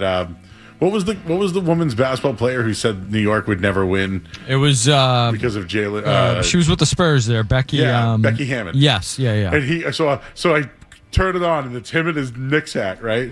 And he goes... Becky Hammond, I have a message for you. Not like no emotion, like no, like ice cream, Yeah. And Becky Hammond, you listen to me. Like that'd be me, right? He was like, and I got a message for you. You said that Jalen. It was like they just won the championship, bro. No, I love that he's doing it, but I hope he hears what I'm saying because I want that Josh. Where's that Josh? Just like Mark. Remember Mark would sit here. The kid, the hockey kid. Oh, I know, the Ocho. The Yacha. Kid would just talk about French fries and like have a good time. Yeah, he did have a big And on our list. walk out, he had the best takes ever. It was like, bro, you were here for 5 hours tonight. All right, we got ourselves a goal. Not offsides. Argentina On the board. Oh, no. Offsides. Messi. It was Messi. Goal! Well, Joe, you know what I've learned about soccer? I don't understand offsides. I gotta wait for the flag. Yeah. Damn offsides. Yeah. So, like, it's so confusing. Not only in the NFL is there flags, right? But in soccer now, that looked like a good goal to me. How far offsides was he? Probably fractionally. What happens now a lot of the time is, like in the NFL, they're instructed to let it go, and then they wear a wristband, and it will buzz if it was offside, and then they raise the flag. I like it. It's very quick. Yeah. No, it's well done. How many is that now? 2? At least 2. At least 2. I do like the live Joe reaction. Call it Joe offsides with Joe or Joffsides. I don't know. We can work on that. Anyways, it's in or out. I love how every in or out, you and I just go on a tangent before the in or out starts. Just so you know, we did talk to Barstool Greeny, and I kept asking him questions, and he didn't know, and I don't know. And then we played the Washburn sound. And he doesn't know. And I said to Skaz, I'm like, bro, how are we going to do this for like another couple more days? And that's what's going to happen. From now until the draft. Well, I bet you AJ DeBonta's name gets brought up one day. I bet you would you trade Jaylen Brown for AJ? Hey, he's not a number 1 pick, though, Joe. That's what some people are saying. Oh, AJ is not a number 1 pick? Isn't that what you heard, Street Team Joe? No, we were talking about Darren Peterson doesn't want to go to the Jazz, so would Danny trade in a number 2 pick for Jaylen? But didn't a reporter say that AJ DeBonta was not a worthy number 1 pick? Yeah. I can't recall who that is, but I think he's a pretty worthy number 1 pick. So, I mean, I've met him. I've talked to him. He's confident as hell. I'm not cocky. Very confident. He had really good games. Like, by the way, he's a freshman in college. And he was doing 20 and 10. But were there some games where he was quiet? Yeah. But isn't that why you game plan? You got to be kidding me. These jerks? No. The Wally heads out, Joe. Jaron Duran. No, not those jerks. We missed a goal. Did Algeria just score a goal? Nice one, too. Well, really, we really just need Messi to score a goal or have an assist, right? Oh, that's what you bet. Oh yeah, yep, we're fine. This is, if anything, Joe, this is good. This means they will be more on the attack. Yes, no. This is all right. I don't want to say ideal, but that guy went right through the guy's wickets. By the way, I gotta tell you, a little near post finish. That was nice. But like, how do you let the ball go through your legs like that? Don't you get down on your knees? Get down on your knees. They're sending that thing around there pretty quick, Joe. They had some of these shots at 75 miles an hour the other day. I am kind of like, hey, why didn't you stop that? No, that's one thing I have yet to catch up with in soccer. Wow, it just got called back, Joe. 0-0. Oh my God! See, this is I don't understand the delay. Like, look, there's a delay in the game. The game's going on. They put up 1-0. They put it up. Wait, so Joe, Danny Ainge calls you. Says, give me Jalen, I'll give you the number 2 pick in Lauri Markkanen. What are you doing? For who? Lauri Markkanen, number 2 pick for Jaylen Brown. No. My only concern is, are we forcing Jalen out? Like, why would he... Joe, just try not to think of it any other way besides money. What is it that I... Well, you would save a lot of money in that deal, though. What did I tell you the Celtics' biggest goal was last year? To get under the luxury tax. And they did, right? On the final day of the year. What's their biggest goal this year? Their biggest goal this year is if they can get out of Jalen's money now, but still acquire a talent as good as him, they're going to look into it. So who would... That doesn't sound like Giannis, though. The problem is the money. Jaylen Brown is owed how much money? $60 million? A year. Yeah. A year. Then he's extension eligible for $70 million a year. So he's what? Got 150 left plus the 350? That's Joe math. $500 million? That's what they're trying to. Forget about who it is. Hey, we got someone that's $500 million. And every team's like, oh, we can't acquire that. How can any team do that? Well, correct me if I'm wrong. Wouldn't they have the same issue with Giannis? Well, with Giannis, he has a year and he's extension eligible. He has a year and then an option year. You could ride 2 years with Giannis. Trade him. But wouldn't he want a contract? He wants the extension, so you give him the extension. And yes, Joe, they'd give him the extension. But what would happen at that point is maybe the Celtics at that point are like, we want draft picks. And some team just absorbs the contract. I'm saying my Jazz proposed trade isn't as. You know how much money they save there? It's a lot of them save money. What about Collier too? No. Why don't we do this, guess? No, yeah, it's supposed to be in or out. We should We have a 14-minute in or out bet. It's got 30 seconds left on it. Let's go to break now, and then we'll really do in or out next. What do you think? That will get us on clock? The real in or out next. Are you in? After this. You're listening to Joe. You're listening to Joe Murray on 98.5. You're listening to.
Are you in or out? Gotta know without a doubt. I'm the one you need for a dirty deed. I'm the best. Success is guaranteed. Without a doubt.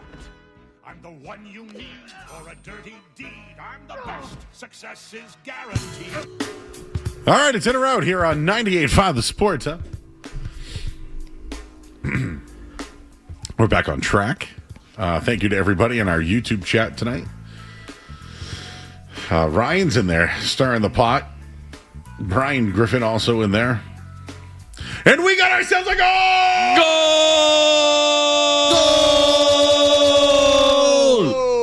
Messi! Was it Messi? Ah, Messi! Messi, I got it, Messi!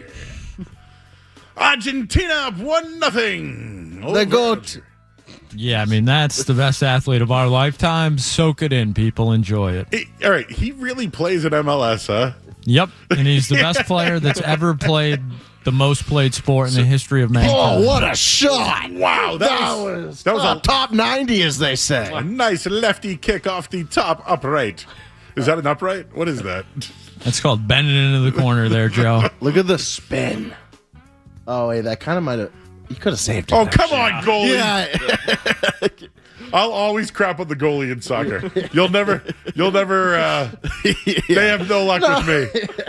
That one, actually, I thought he top 90 that. It was, he could have potentially have saved it. Yeah. He was scared to have a ball from Messi coming at him. So that's 3 hits, guys.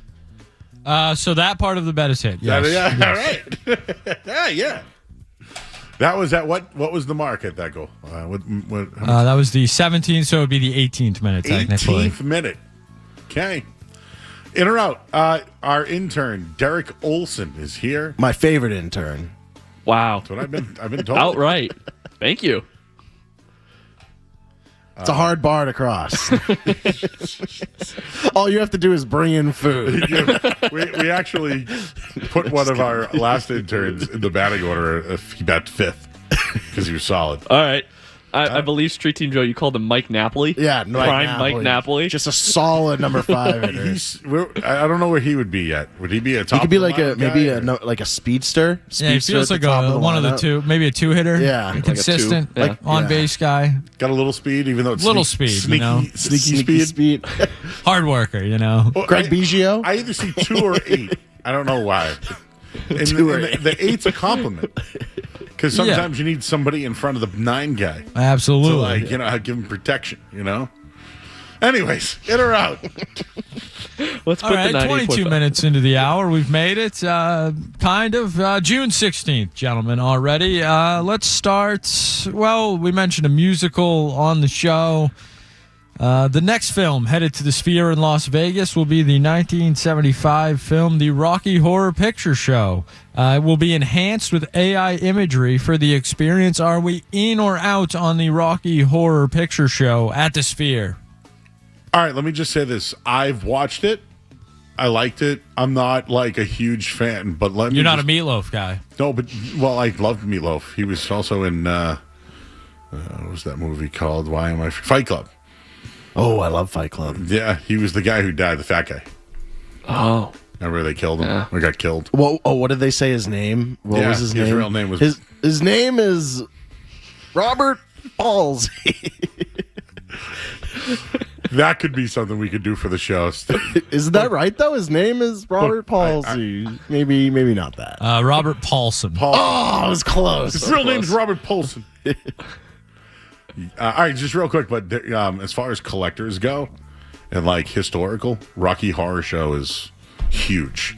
Not my cup of tea. Oh, but you're saying at like the shows you go to. Oh yeah, like collectibles and like anything to do with it. Like even what do you mean shows. horror show? I don't get it. It was a movie, right? So it started as a musical. It was the Rocky Horror Show, and then they made a movie, and it's the Rocky Horror Picture Show.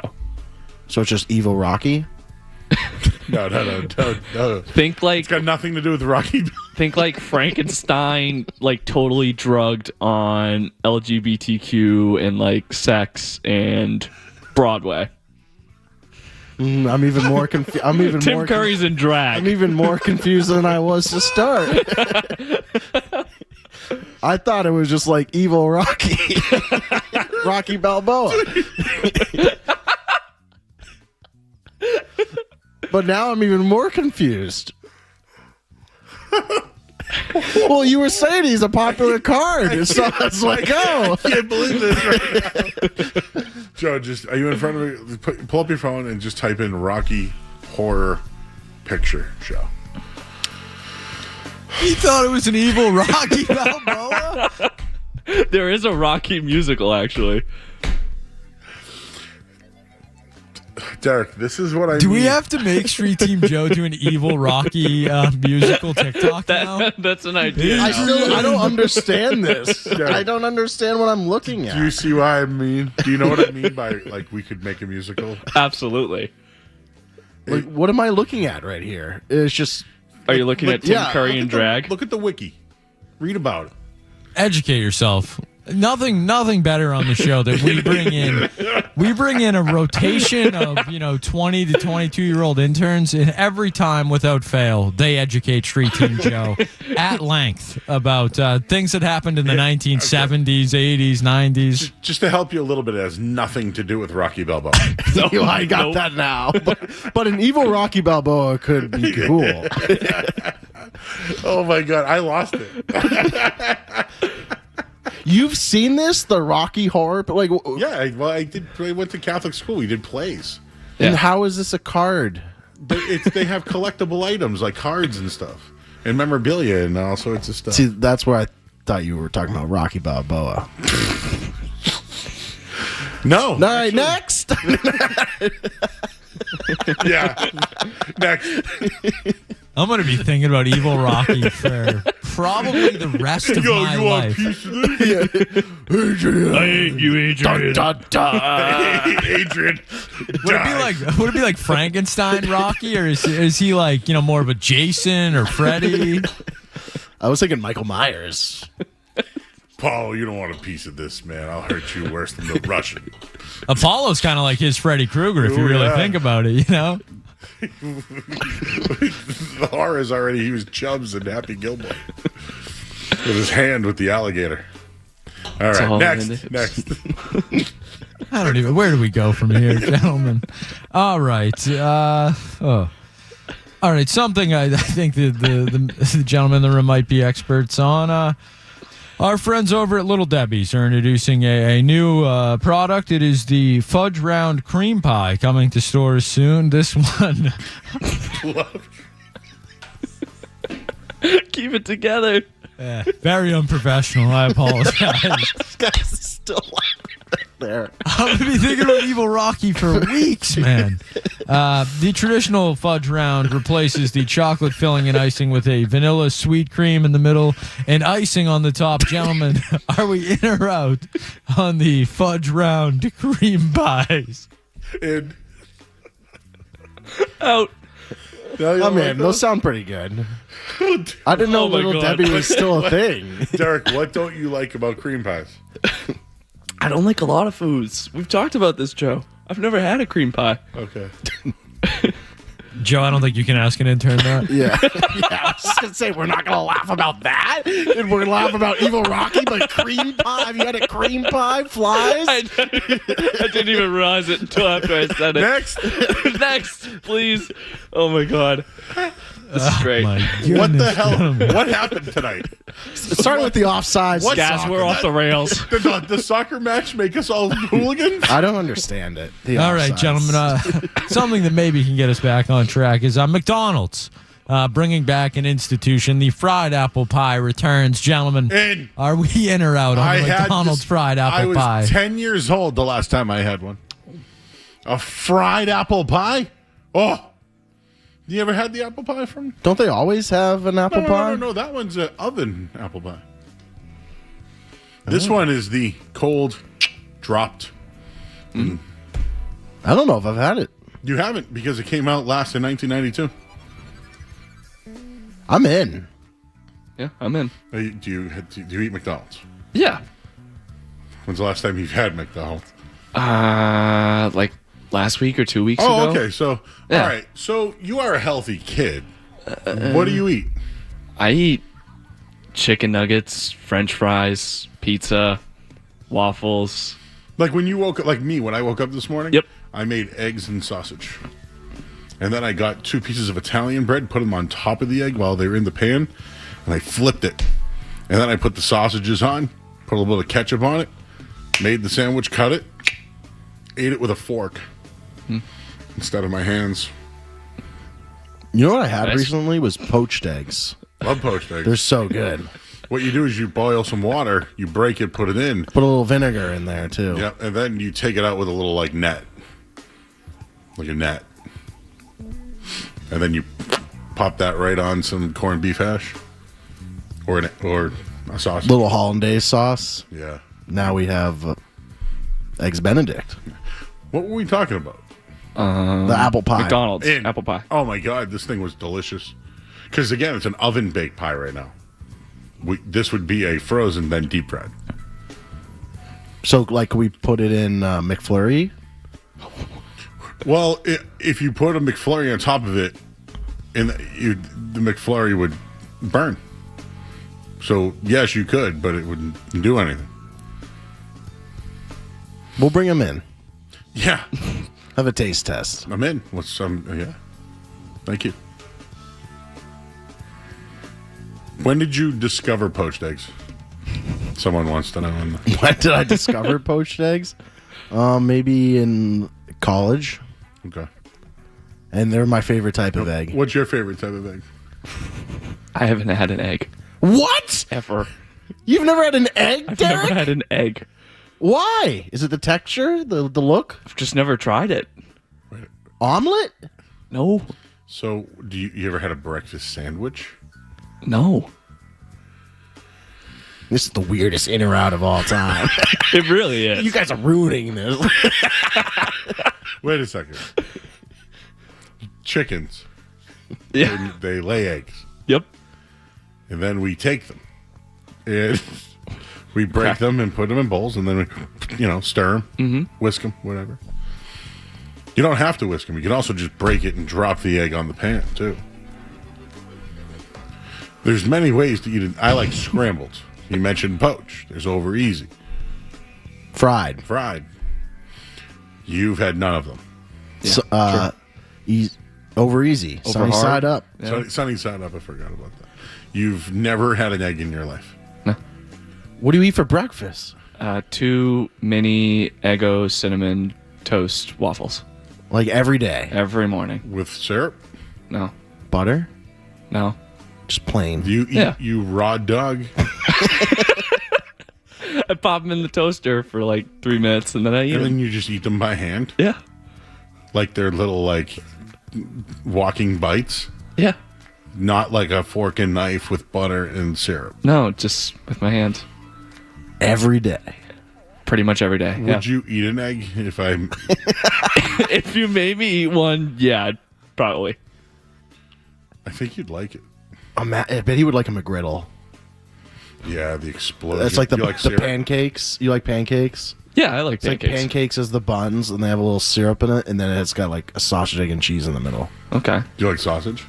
Never had sausage. We just did a simultaneous slap. Guys, are you believing this? I'm still thinking about Evil Rocky, but it's been a tough couple See the minutes for me storyline? back here. Evil Rocky doesn't eat eggs. Yeah. If you watched Rocky Balboa, how many eggs did he He eats drink in the raw morning? eggs. He would wake up in the morning, break the egg, and put it in a thing. Like 6 or 8 of them. And then just chug it and run. And then chase chickens. And you've never had an egg. No. Is this diabolical?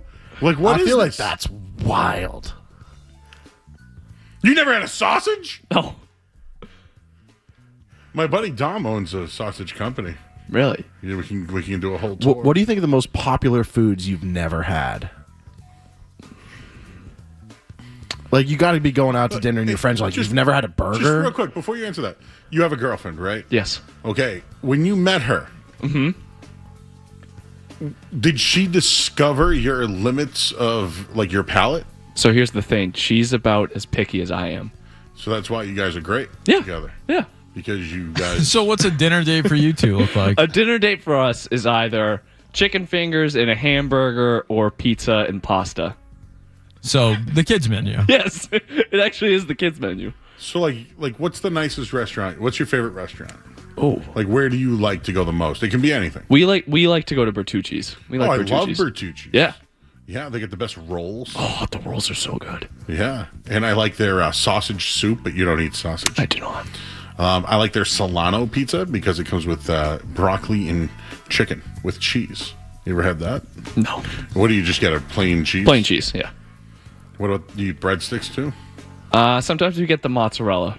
Okay, the mozzarella sticks. Yeah. I like Bertucci's too. Yeah. Not many hanging around anymore. No. They have reached out to me, so now that I know that they've reached out to me about a food drop. Oh, please. What pastas have you had? Mac and cheese, Alfredo, bolognese. So the only time I've had pasta was when I went to Italy on a school trip, and for dinner we had to eat what was in front of us. So I had like lamb, I had pasta. You only had pasta once in your life? Like over the span of that week, it was more than once, but that's like the one occasion. What did you think? I didn't like the texture. Like I couldn't really chew on it. I kind of had to drink water to help swallow it. But I survived, I guess. I survived pasta. I survived pasta. Like, think of all this stuff that we've unraveled tonight. Exactly. Remember the first time you had me in? You're like, we're going to learn about Derek. Yeah. Now you're learning. And now it's like a couple of weeks in, and now we're learning. Yeah. I'm in shock. This is way worse than Evil Rocky. I don't know. I don't know either. Joe, I don't know. That's going to be pretty bad. The thing with him is I'm just accepting it. Like it's unacceptable, but I'm accepting it. Like I'm enabling him right now. Like I want to. Yeah, there's usually you have more backlash. I want to whisk some eggs right now in front of him. And I want to show him what a sausage looks like. I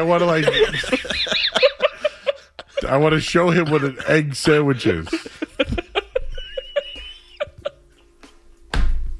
All right. What's next? What a program. What a program we have here. All right, gentlemen. There's tears. Everyone's got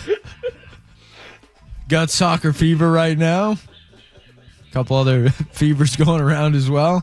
Documentary about Manchester United is in the works. It will follow the club during the 2026-2027 season. We've lost Street Team Joe. We've lost them. So there's a Netflix special about soccer. It's going to be on Amazon Prime. Are we in or out on a Manchester United? This does nothing for me. I'm out. Out. Yeah, I'm out, I guess. Anything about Dairy Queen? Because we're always in on that. But you'll eat a burger. Do you like ice cream? Yes, I like ice cream. Oh, boy. Oh, my God. We had a good burger the other day, Joe. Yep. Halfway Cafe. It was brilliant.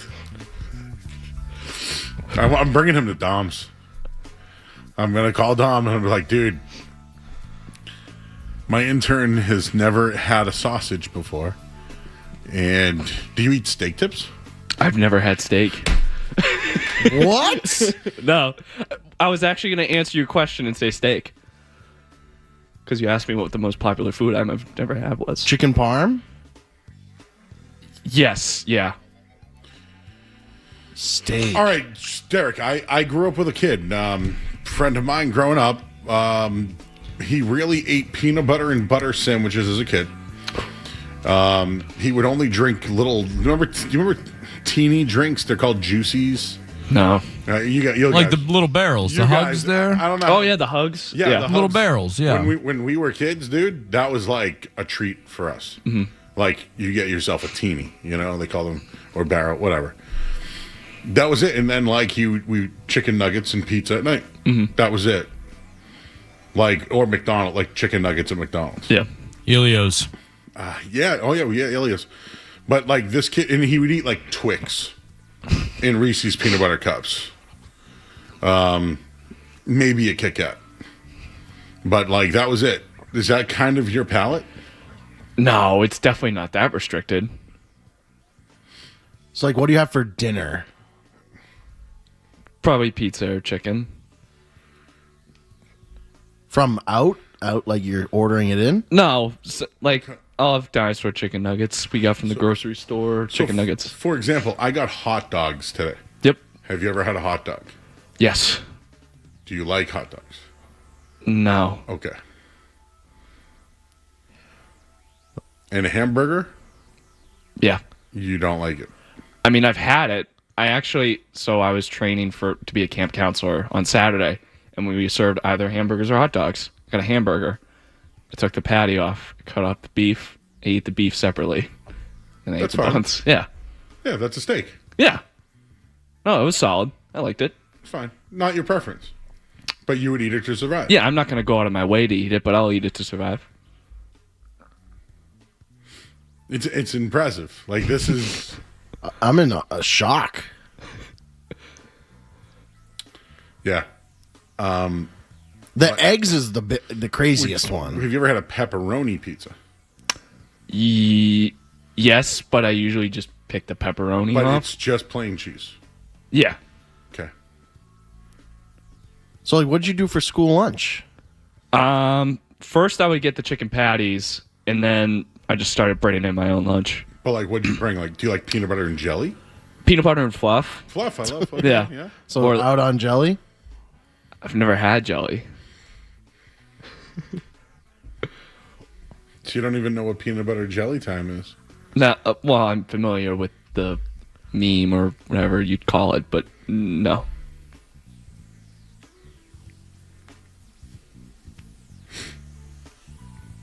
Wow. You've stunned me. I am... Now, you said you like ice cream, but what flavors of ice cream? Vanilla. Okay. I Very love vanilla plain. too. Very plain. Yeah.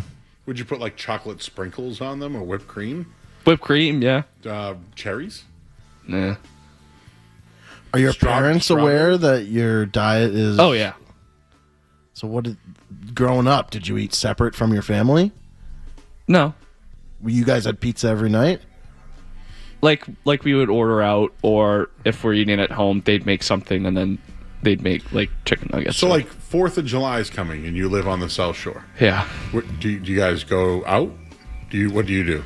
Sometimes I go to the Cape. Sometimes I just go to like close friend's part of house the or Cape hang out with do you my go? girlfriend. I'm forgetting.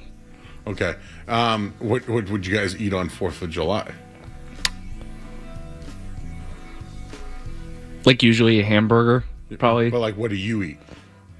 I have a meal before or have like snacks there and just What hope about and pray. Thanksgiving Day turkey? So I've had turkey before, and I should have, but when we go with my family, my two brothers and I, we sit separately. We don't sit at the table. We sit in the living room and watch football. And Okay. yeah, we eat chicken nuggets.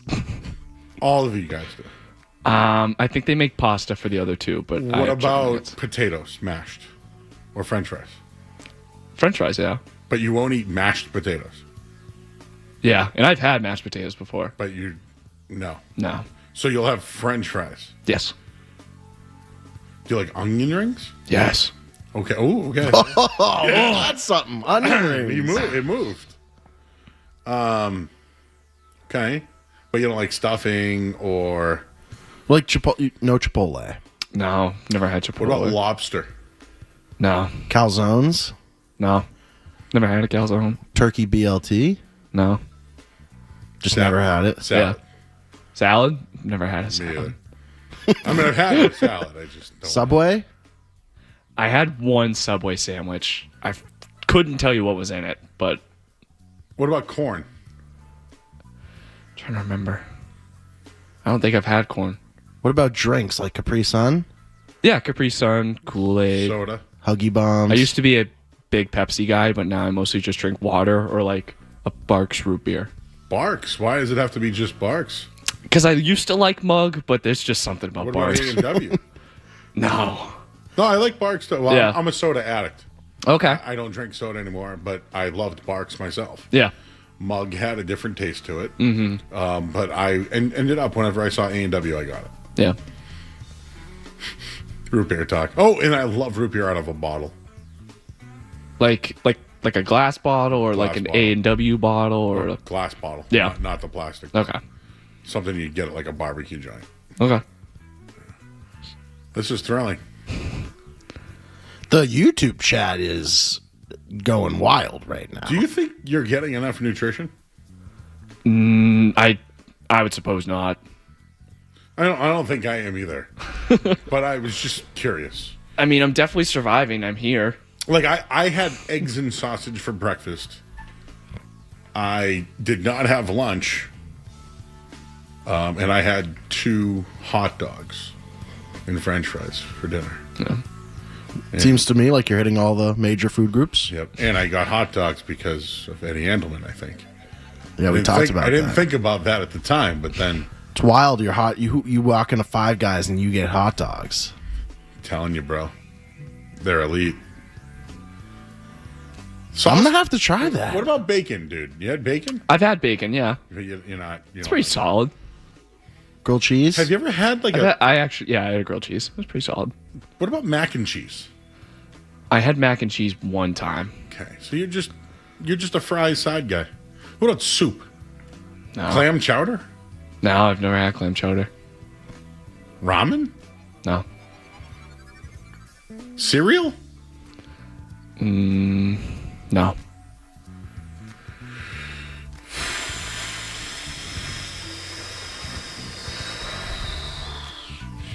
This is incredible. I didn't know this about you, Derek. Well, I knew it. I just didn't know how severe this was. Yeah. The more you know. All right. This kid should be put under a tent. We need a Netflix documentary on him. Joe, they say life is sex, money, and self-preservation. Obviously, food is missing. I'm listening to the show, and your intern is driving me nuts. I'm ready to come in with a brown serve and scrambled eggs. I love the brown serve. The brown serve rolls? Oh, those are great. I get this. The brown. I get the sausages. Couple of funny pauses in there, huh? This has been, without a doubt, great. the most entertaining in or out we've ever had. Derek, Dom's is in Malden. It's a sausage factory that makes steak tips. He has chicken in there. They have French fries. They have chicken fingers. Okay. I want to show you how the sausage is made. We should take him to Lambert's, too. There's lots of... Well, he would only eat the chicken and fries. Can you eat... I'm assuming no smoothies, no fruit? Hey, you like chicken and you like waffles. Yeah. Have you ever had chicken and waffles? Yes. Yeah. I went to the patio in Providence. Okay. Over the weekend. There's a place down the street from here called In a Pickle. Mm-hmm. And we'll order... you won't have to put anything on yours. Oh, a bagel. Yes. Yeah. Cream cheese? Butter. Okay. What kind of bagel? Plain? Yeah, it's just You plain don't bagel. want like a cinnamon raisin bagel? Nah. I love raisin bagel. What about a French toast bagel? I didn't know that was possible. Yeah. On my way, we got Bagel World. I like Bruegger's bagels. Right. French toast? Yeah. Okay. Have you ever been to like a diner? Yeah. And you don't go to Mexicali across the street from BU at Giannis Arena? The Sunset Cantina? Yeah. No. I've been there a bunch. Yeah. What about what's the place that everyone... Paradise? Is that next door still? It's a rock club. Oh, yeah, the Paradise Rock Club or something. Yeah. I know the area. Yeah. When I worked at 1510, I used to do the BU hockey games, and they let me park at the Sullivan Tire for free. All right. Well, this has been very interesting. Right now, Argentina is up 1-0 over Algeria Earlier today, France 3-1 over Senegal, Norway 4-1 over Iraq. And the Red Sox game right now, they lost 6-1. And the headline of this hour would have been brought to you by Boston Prolotherapy. Don't let joint pain keep you off the course or trail. Eliminate that pain with Dr. Franke of Boston Prolotherapy. And, of course, this hour of the Sports Hub has been brought to you by Awaken 180 Weight Loss. A no-risk, all-rewards path to real weight loss. If you're not happy with your results in the first week, get 100% off your money back. Awaken 180 Weight Loss.com. We got to take a break. I'm very intrigued. I feel like we're interrogating the kid. I know. I kind of feel bad. No, that's okay. It really this was fun. Makes my evil Rocky thing. What disappear. was funny? What was the funniest thing said tonight? Ask Skaz. Skaz is the outside opinion back there. There's evil Rocky. There's the cream pie. There's the sausage. Listen as we go into break. Yeah, let's. What's our listeners think? What do you mean horror show? I don't get it. It was a movie, right? So it started as a musical. It was the Rocky Horror Show, and then they made a movie, and it's the Rocky Horror Picture Show. So it's just evil Rocky? No. Think like it's got nothing to do with Rocky. Think like Frankenstein, like totally drugged on LGBTQ and like sex and Broadway. I'm even more confused. Tim Curry's in drag. I'm even more confused than I was to start. I thought it was just like evil Rocky, Rocky Balboa. But now I'm even more confused. Derek, what don't you like about cream pies? I don't like a lot of foods. We've talked about this, Joe. I've never had a cream pie. Okay. Joe, I don't think you can ask an intern that. Yeah. I was just going to say, we're not going to laugh about that. And we're going to laugh about evil Rocky, but cream pie. Have you had a cream pie? Flies? I didn't even realize it until after I said it. Next, please. And I want to show him what a sausage looks like. I want to show him what an egg sandwich is. Chickens. Yeah. They lay eggs. Yep. More Joe Murray coming up on the Sports Hub.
legendary radio station.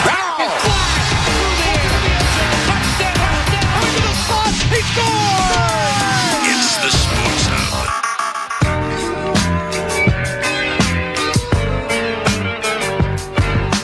You want a random take? Clock, the show went off the rails. It's now 10:04, by the way, here on 98.5 The Sports Hub. Final hour of the show. It's Mari's Musings. James Scaramazino is here. Scaz. Street Team Joe is here. And intern Derek is here, who has enlightened us with his palate. And, a lot of people in our chat tonight are having fun. We are laughing, and I appreciate that you all are laughing with us and at us. So, and I know that, hey, man, we got some nice messages here.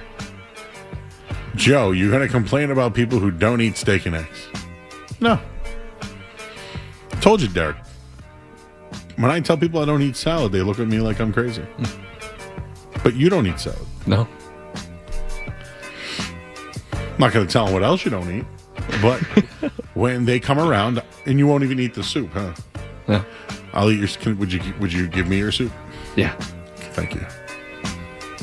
So when you go out with your girlfriend, do you guys share foods? Like, hey, I'll get the chicken fingers, you get the French fries. No. Well, you get the cheese pizza, I'll get the chicken fingers. Love a party. Sorry, I'm still enamored by this. It's one day when I found out Fred Toucher doesn't eat cheese, I was like, what? Wait, what? So like he gets a burger, no cheese. No mac and cheese. I mean, Joe, I don't eat cheese, but it's by dietary restriction. Oh, I was just sharing the Hershey Highway story with Derek. Educating me. It's a great one. Well, it's because this is Murray's Musings, right? I can talk about this. Sometimes with the palate that you have, you might. Don't worry. I'll use the term backed up. Yeah. Every once in a while, you could get backed up. Mm-hmm. And constipation is. Joe, you ever been constipated? I have the opposite problem, Joe. But you've never been constipated? I don't think so. All right. So being constipated means you can't poop. Maybe when I first. It's there. I don't know. It's there, but like it's not moving. Maybe when I'm really sick, sometimes dehydration can be a big part of it too. But I was in my 20s. I don't know what happened. I didn't poop for 5 days. Shared the story, right? Maybe you know this story. I don't know. I remember this story. And again, the Reddit is going to be like Joe Murray talking about poop again. Sorry, not sorry. I'm not even apologizing. But yeah, I went over to my buddy Chris's house. We ordered Chinese food. Boston Chinese is like a combo plate: fried rice, General Gao, and like chicken fingers or like Krangoons. $10 in a brown bag. Boom. Me and my buddy, we shared it. I ate it at his house. We're playing video games. Told you, 5 days I couldn't poop. All of a sudden, I felt the floodgates open, and I get a signal. Like when I gotta poop. Yeah, it's the intuition. It goes, hey man, I'll be right back. Like I know not to let it wait. I know not to. So this was in my 20s. So my buddy's mom was home, and the bathroom was next to her room. Well, this is 5 days of constipation. I can't release the hounds with her mom in the next room, right? Yeah. So I was like, I lived 7 minutes away, let's call it. I was like, dude, I gotta go home, man. I can't use your bathroom, man. He's like, what do you mean? I was like, dude, I've been backed up for like 5 days, bro. I need this. So I get in my car and I start doing the humming, the singing. And I'm like, okay, let's get home. And I'm squeezing, baby. I'm squeezing. And I feel it all just loosen up, all of it. Because for 5 days, it was just tightness. And you know what Pleasant Cafe is? So where the Pleasant is, if you're coming from the direction I was coming from, the Pleasant would be on your left. You'd go up Beach Street. It's a hill, right? And then it just slowly goes down like this. I made it up the hill, and it was like, motoring, dum, dum, dum, watch your, the whole way down the hill, baby. I call it the Hershey Highway. But when I tell you that the release, I crapped my pants in the car. But the release was incredible because I was constipated and backed up for 5 days. But it was so soft. It was so good and relieving. I believe you called it lovely when you told me this story. It was fantastically lovely. What was cleanup like? Well, that one I'll continue. So I get to the light and I'm taking a right and I'm like, all right, how do I get out of this one? And it's all in the pants, not down the leg yet or whatever. And I open the door, I try to get out of the car, and I feel it all just go down, baby. Socks. Oh. Are you in your driveway yet? I don't have a driveway. I lived in Boston, so a sidewalk. Are you on your sidewalk yet? Yep. And it's all going down. And I go, let's just get it over with. Ran in the house, didn't talk to anybody, went right downstairs, walked into a shower, turned it on with all my clothes on, took off my clothes in the shower, and I threw the clothes away because it was contaminated with poop. So did you trip? Yeah, and I showered it all off, and then I finished in the toilet. And when I tell you that it was 5 days of pain, like I know we're laughing because it's poop, but like you don't want to be constipated. Sorry, that's never happened to you, huh, Joe? Skaz, I know you've. Yeah, I'm the opposite, if anything. Yeah, I'm more with Street Team Joe in this one. Yeah. It's about it. I feel like, yeah. So, anyways, we're all friends here. You can be constipated. Yes, and it can hurt. Yeah. If you know how you don't force a fart? It's like a rule, right? Yeah. You don't force it. That's my Hershey highway. My story. head hurts for laughing. I can't tell. You think Riley's listening? No shot. Okay, because I don't want to tell her that story. Why? Do you think she wants to know? I mean, he told me his palate. And if you're not hydrated, dude, you could get backed up. Nobody wants to get backed up. Anybody musing? You had a musing the other night, Joe. What was it? Oh, we talked about it a little bit. And Derek, it's going to be tough because you don't eat these foods. I'd be curious on Skaz's input. What is the grossest looking uncooked food that turns out to be the best looking cooked food? So, for example, I told Joe, like, hot dogs look pretty disgusting uncooked. But, like, when they're cooked, they look A+, like some of the best looking food out there. Prime rib was another example. Like, looks pretty gross. Yeah. What's a food that you eat that looks terrible, but once it's cooked, you like it? I mean, I think there's seafoods where this could certainly be the case. Yeah, calamari looks terrible. Then you that just gives me the ick. I think sushi in general for some people may be like off-putting, but I think it's great. How about sausage? Yeah, sausage. Yeah, I was gonna say like it doesn't look good, right? Raw chicken gives me kind of an ick too. Oh no, Joe, the ugliest thing is turkey. A full turkey. Oh yeah, we were talking about like stuffing a turkey. Like the stuffing that's in the turkey is A+, but like going in, you're like, oh yeah, let's get this raw bread in this raw turkey. You're like, that's grabbing gross. its leg. Let me stick my hand up this turkey. But then when it comes out, you're like, this is the best part of the turkey. And then you're tying its legs together. Yeah. A bacon sausage stuffing is what we do in the Ariano household.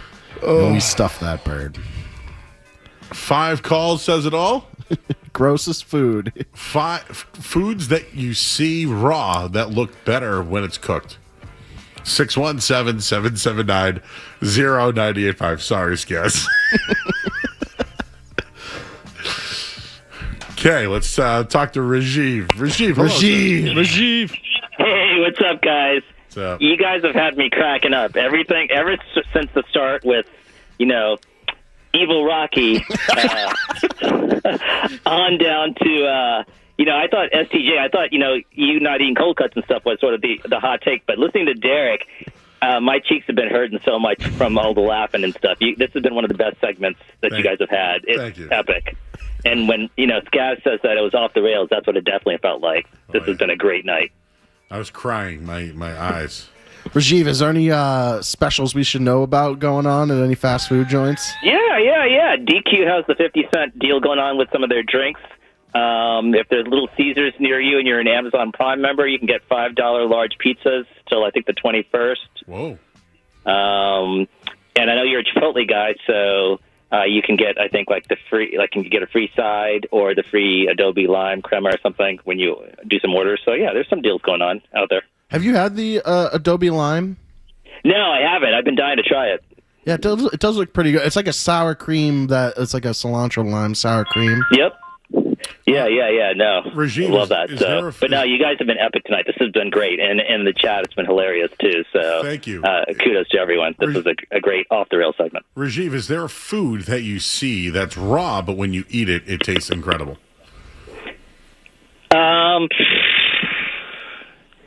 Yeah, probably as you said, like sort of like the ground meat and stuff, right? Oh yeah, ground beef looks ugly. Yeah. But once you after you form it into a nice burger patty or something, then it's tasty. It's like a meatball too. Yeah. Meatballs, yeah, that's a good one. That's pretty gross. Thanks, Rajiv. Appreciate you, buddy. All right, take care, guys. All right, take care. He's got all the tricks.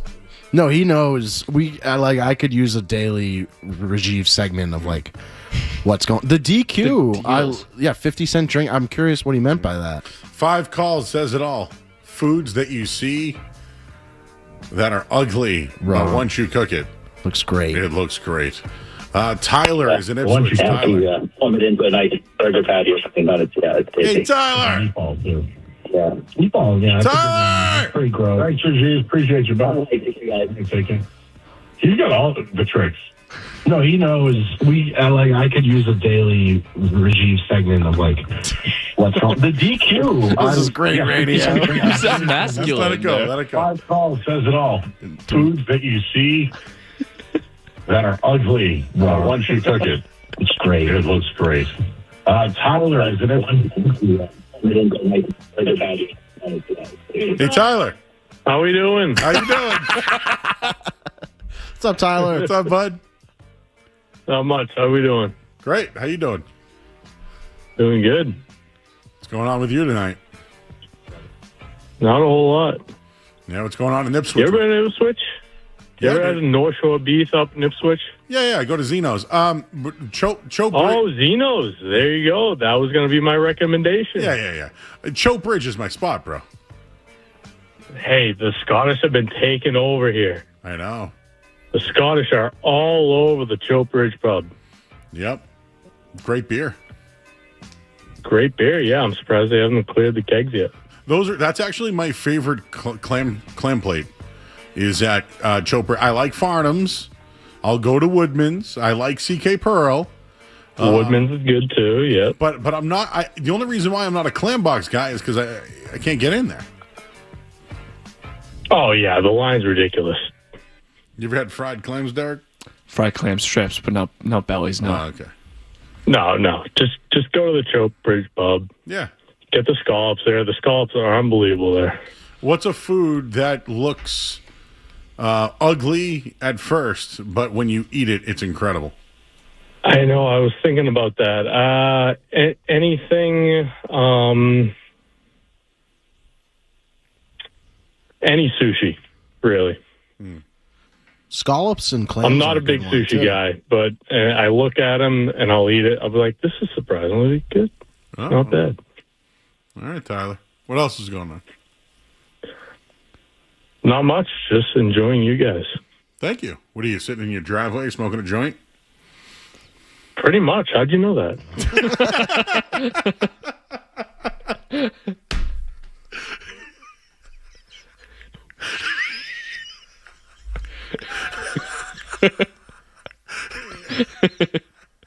I hung up on him because I didn't want him to say anything else. It was perfect. Yeah. I just wanted it just to go out like that. Mushrooms. That's another good one. Joe, we're going to pivot. Lautaro Martinez has been taken out. Oh, just Yeah. So we're gonna take Julian Alvarez live. So are we gonna lose our bet now? Yeah, probably. They took him out. Nick is in Hanson. Hello, Nick. Hello. Hey, Joe. How's it going tonight? How you doing? Good. I was on my way home for the World Cup, and I happened to catch your story about pooping your pants on the way home. Yep. Now I'm not calling a rag on you. I got the exact same experience. I've never related to you more, really. I'll never forget it. I was in high school and we were playing basketball, and all of a sudden it just hits you, and you never felt it like that before. And I knew I had two choices. I could try to get to like Wendy's or like something close by. There was like somewhere I could go close by, or I could get home. I had 5 minutes to get home. I knew that I could make it there, maybe. So I tried that. And that feeling of you coming down the hill, I could picture that. Because I had that exact same experience. I'm coming to, like, I know I'm 2 minutes from my house, but I'm not going to make it, and you just have that relief. And when I tell you, like, the song like Sister Christian's on, and it's like doom doom Motorhead, and you're like, yep, here we go, baby. It just goes, I was up in the air off the seat, like trying to hold back the tide, but it's just coming, and it just goes. And that's not the part that I called to tell you about. So it happens. I crapped my pants, and I get home and I clean it up like you're talking about. I go in the shower, the whole thing, but like. Over this fact, what do you do with the I don't know what you call it, the debris, the evidence of the situation? Yeah, you put it right in a trash bag and you throw it in the trash bin. So I didn't do that. I was 17, and I didn't want the poop in the trash. Someone's going to see that. So yeah, but who cares? I decided to take matters into my own hands, and I threw it. I went back out for the night, and I threw it on the side of the road. I thought it was gone for good.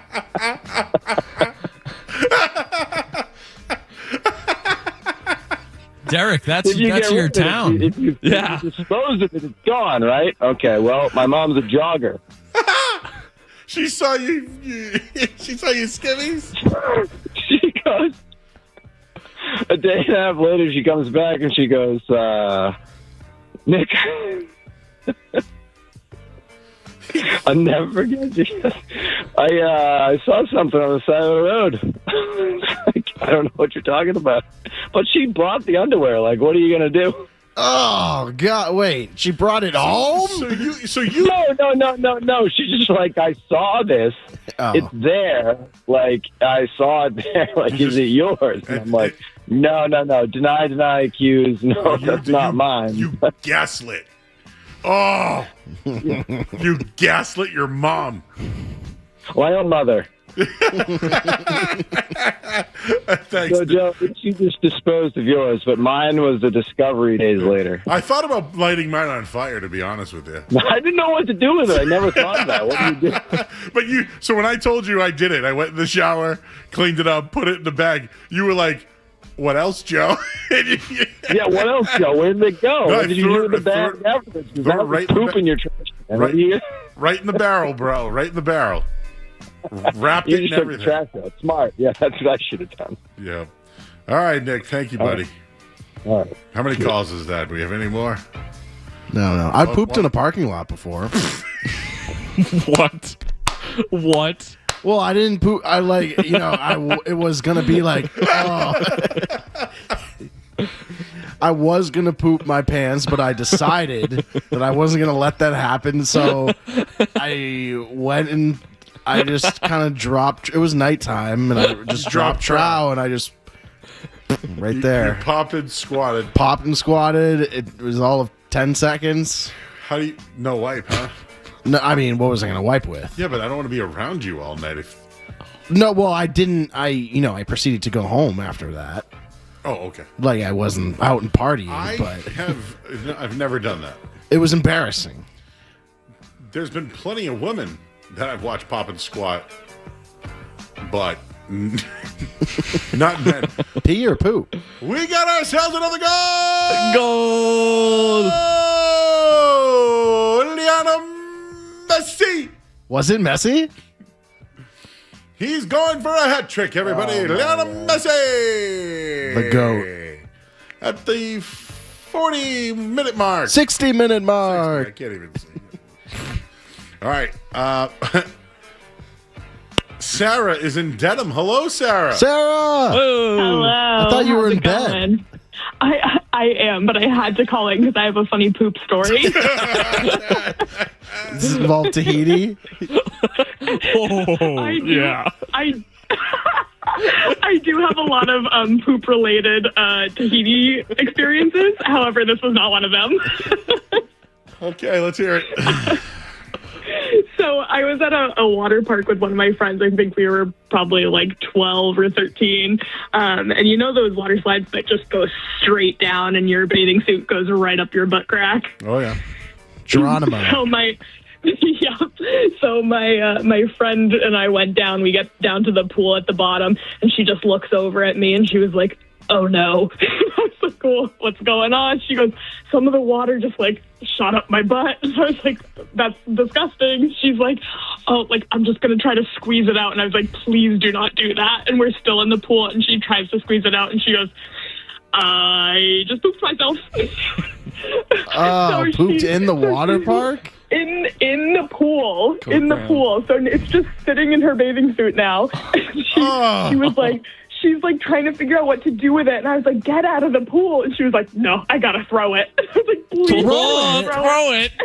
The feces? She just screams, "Everybody look over there." Oh my God. She picked that log and she whipped it. Why didn't she just leave it be? No, I truly do not know. So it was a live poop that she just threw. Straight log. That's Grabbed it good. and threw That's it. good. That's good poop though. A straight log. What is a live poop? It's like a little javelin throw. Yeah. It's live. You know, I'm 44. Sarah, I'm 44. And there was a time in my life where I wondered if women pooped. Thank you for confirming. Anytime. Hey, what's Great show tonight, guys. Real quick, what's a food that doesn't look good at first, but then when it's cooked, it's outstanding? I feel like you guys have covered a lot. I like thinking like raw chicken, meatloaf. Meatloaf. Oh, that's a good one. I mean, I don't know. I don't even know if cooked meatloaf looks very good. But it's good. Meatloaf is a good one. Oh, eggs? Raw eggs look kind of gross, but I mean, they don't look good cooked either. What does Purdy say, Sarah? Anything with cheese on pasta, he will not touch. Cheese on pasta. Yeah, he's a little messed up. You know those Kraft singles? Those don't look very good. Oh, yeah, those are straight rubber. Oh, I used to crush those back in the day. Just plain Kraft singles? Now I get string cheese. They're like little sticks of cheese, but that you peel them. Those are great. Sarah, are you concerned for Derek? I know you texted me earlier about his food. I am quite concerned. We offer feeding therapy at my work. I'm thinking that we might need an eval, sir, if you have nutrition concerns. You ever see Caddyshack? When it was the pool and they found the poop in the pool and it looked like a Baby Ruth. Oh, it was a Baby Ruth. But they thought it was a turd. I can't believe your friend was 12 years old and threw a poop. Oh. It's quite horrible. I don't think I've ever thrown a poop. I think yours might have been a little too liquidy for that. Especially out of a pool. Thank you, Sarah. Bye, Sarah. Have a good night, you guys. Take care. All right, 5 calls says it all. That's it. Thrown a poop. That's wild. I think I might have thrown dog poop before. In a bag, like the bags. Yeah. Definitely. Light it on fire. Right. You know who's really not going to like that phone call? Fred Toucher. I don't think he's a fan of. I don't think he believes what you believe, Joe. That women don't do that. Poop? Yes. Yeah. Well, there was again. I was young because I never heard girls fart before. Never mind. I don't want to talk about this anymore. No, but it's never mind. Yeah. So we have confirmation. We have confirmation. All right. What do you like water parks, Joe? I mean, I haven't been. I went to Ware's Beach, and I think the last one I went to was Ware's Beach. whatever that's called up there. There's like a water park there at Lake Winnipesaukee. Canopy Lake, I used to like the log ride. That was water. Yeah. I mean, Whalen Park, was that a thing growing up? What about Water Works? We had Water Whiz. Water Whiz. That's what it was. Oh, Grown-Ups did Water Whiz. Yes. Wareham, right? Wareham. Yeah. Ham. That's another one. Looks gross. Uncooked. An uncooked ham. Prime rib a little bit, too. Potatoes, mashed potato. Oh. All right. We're going to go to a break now. Chickens. Yeah. They lay eggs. Yep. Can we play that before we go home tonight? That whole segment. All right, let's go to break, and we'll come right back here on 98.5 The Sports Hub. Don't go anywhere. There's more Joe Murray. On the way on 98.5 The Sports Hub.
but I was very sophomoric tonight. And, felt like it was a light night tonight with the Red Sox losing 6-1. The World Cup's on. There's no winter sports. Nope. This Giannis stuff, nobody knows what they're talking about. No one knows. So I figured, why don't we just have some fun? Yeah, it's been a blast. I'm glad you've enjoyed yourself. To give some real analysis, though, the Red Sox lost tonight 6-1. Another loss to the AL East. And if you look at the standings right now, the Red Sox are, I believe, 29-41 on the year. That's 12 games under 500 now? Yes, it is. And if you continue to look at the schedule, tomorrow, Toronto, another game versus Toronto. They're horrible at home, and they're horrible versus the American League East. Hypothetically, they get swept this weekend. Swept this week. They're 14 games under 500. They then go on the road at Seattle for 3 games, at Colorado for 3 games. In my opinion, if you go 1-2 in Seattle, you're lucky, but you have to win the series against Colorado. So can you split that 3-3? Can you go 4-3? You're going to have to. You have to probably win that. Because then you have the Yankees for 4 games. Then you're looking at the week going into July 4th. So it's Washington Wednesdays. They're off on Thursday, July 2nd. I think the day to circle is the 28th. Where are the Red Sox on June 28th when they take on New York? Let's just say they get swept by Toronto. They're 14 games back. If they get swept by Seattle, they're 15, 16, 17 games back. If they go 1-2, they're 16 games back. Yeah. You have to win the Colorado series. But if you go 2-1, you're still 15, 16 games back heading into New York. Yeah. Another AL East team. If you go 1-2 against them, you're 16, 17 games back. You're about to head into July. You're playing Washington. You're off on that Thursday the 2nd, and then you're on the road for July 3rd, 4th, and 5th. Then you go to Chicago to the 9th, and then your road trip continues in New York against the Mets. They're going to be out of town from July 3rd. Let's see how far we can go. July 3rd to July 12th. It is a 3-6-9. Damn, you're fine. 3-6-9. That's 9. I love that song. 9 games. 9 games on the road. They could be 17 games under 500 going into a 9-game road trip. They're going to have to sell by July 4th. Tonight, he says that they're still in it. You scored 1 run today. You're Peyton Tolley on the mound. He pitched well enough. I'm starting to think about the future, man. I really am. And when they say don't look ahead on the schedule, Joe. Well, I don't know. You got Toronto again, and then Toronto, and then Seattle, Rockies, Yankees, Washington, and then a 9-game road trip? How the hell are they going to survive? He won't survive this. Breslow will not survive this. And now you're telling me we got to wait another month to see if they're still in it or not? And you could be 15 games under 500? Out. That's my take. Remember when Dawson was here and we were having a discussion, will the sellout streak come to an end? You think they're in danger of that, Joe? Come August? Of absolutely. having a half-empty stadium? Joe, I've worked here for 15 years. Tonight could have been it. Like, I'm watching the World Cup, which Messi I think Lionel Messi with the hat trick. 3 goals for Lionel Messi at the 75-minute mark. Messi. The greatest World Cup player of all time? Question mark. Greatest player of all time. Well, Mbappe might be the great. Right, guys? Might be. Mbappe. He broke Pele's record. Pele, as our buddy Taylor Twellman would say. Yeah, Messi's the best soccer player ever, greatest, but Mbappe has a chance to set World Cup records because of his age and the team he plays for. That'll never be broken. May I just give credit to the guy who passed it to Messi? And the reason why I say that is no one challenged the pass. And what do you call it? Like, you know how in hockey there's Gretzky's box behind the net? What is that area for Messi? You give Messi the ball in the middle of like that, how does he not score? If they show the goal again, the pass, nobody was near the pass. Yeah. And then he just dribbled for a second and said, I'll go lefty, left foot. Can't believe he's just been messing around in the MLS and he just shows up and does this. You said you weren't interested in the Red Sox to start the year. The World Cup is like, an international sport. Let's call it what it is. It's here in the United States, and we're showing interest because it's the new live event, right? I care about Messi scoring a hat trick than the Red Sox right now. That's going to be the problem, Joe. People are going to start, there's going to be alternatives, right? There's going to be hot dog eating contests on July 4th. There's going to be the World Cup that goes on. Like maybe the College World Series, maybe the Little League World Series will get people going. Like those UFCs are going to or you're just going to go to the beach and say, forget it. Right? You're going to tune out from sports. You're going to be looking at your fantasy football lists, right? Or getting ready for your college betting lines. Because that's what I'm about to do. Like, Red Sox have games in September, right? Bro, they have games in September. We're in June. Oh, this is what I'm trying to bring reality here. Their record is 29-41. They're 12 games under. Tomorrow you get Max Scherzer, who's old and might be the last time he's ever at Fenway. But he's still a quality pitcher, right? And he's a strikeout thrower. They could lose tomorrow. That puts them 13 back. There's a getaway day on Thursday.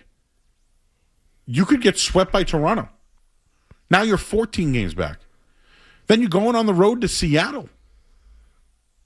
You'll probably lose that series. They play better on the road, but like if they don't get closer to under 10 games and get deeper to 15 games, Breslow's doomed. He might already probably is doomed, but we just have to wait it out. Do you feel bad for Chad Tracy? Did he take over an impossible situation? I mean, I don't feel bad for him, but he did. Like his one shot at the majors, and it's going to be down the drain. No, you know why I don't feel bad for him, but you know what sucks is he had a great job in Worcester. Yeah, because he's not getting that back, right? He's just going to be done. He had that great job of developing the talent, managed them well respected. His dad was a star, or was a manager. No scrutiny whatsoever. And like now he's going to get dumped. And he'll never get a job. And maybe he gets another minor league job as a head coach, manager, excuse me. He's had some mishaps, but I don't think he's the problem. They can't hit, dude. No. 6'1". Can't. Their roster beyond bad. Stinks. I mean, they failed. They wanted to go pitching and defense, and they stink. And Messi scored 3 goals. So, what's going to be the biggest story of the day? Mbappe had 2. You know what's funny, Skaz, real quick? Mbappe had 2. Haaland had 2.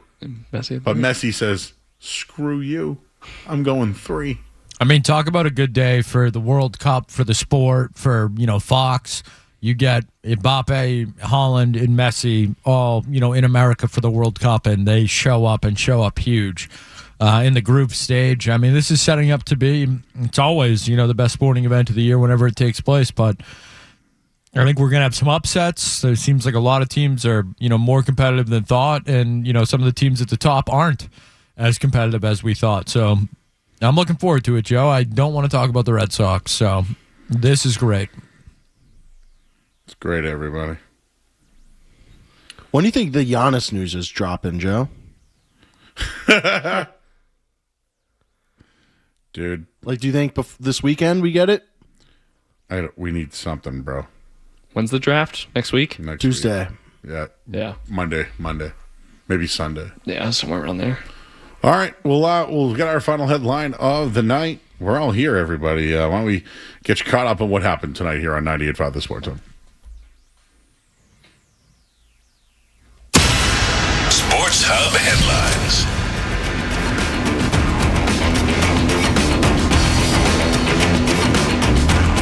All right, World Cup action currently underway. Argentina with a 3-0 lead over Algeria in the 82nd minute. Lionel Messi, 3 goals. That's called a hat trick at the 17, 60, and 76th minute tonight.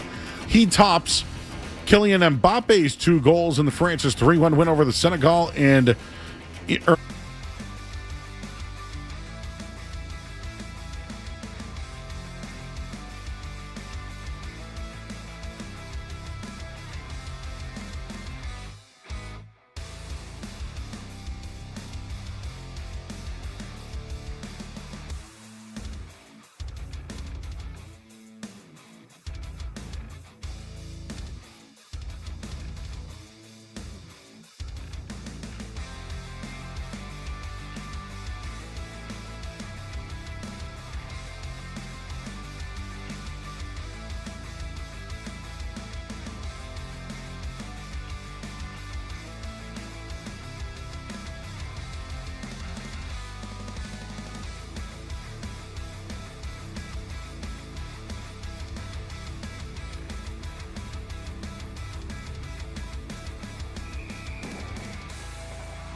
50% off your next draft or oil change.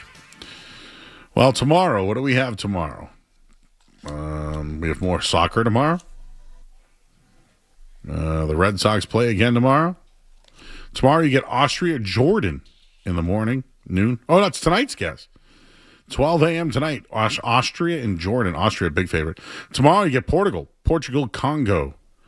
England and Croatia tomorrow. Ghana, Panama at night, and then Colombia versus Uzbekistan. Where's that on the map? Hey, don't tell me. And then we have more Giannis stuff. Messi 3 goals tonight. That's what I like about World Cup. You guys score 2, I'll score 3. I love that competitive nature. And we didn't get into the Gabe Backus stuff tonight, but we did a little bit. It's a story with him. And I can also confirm with Mark Dondero that Christian Gonzalez bought a house in Walpole. Because I know the guys who sold it.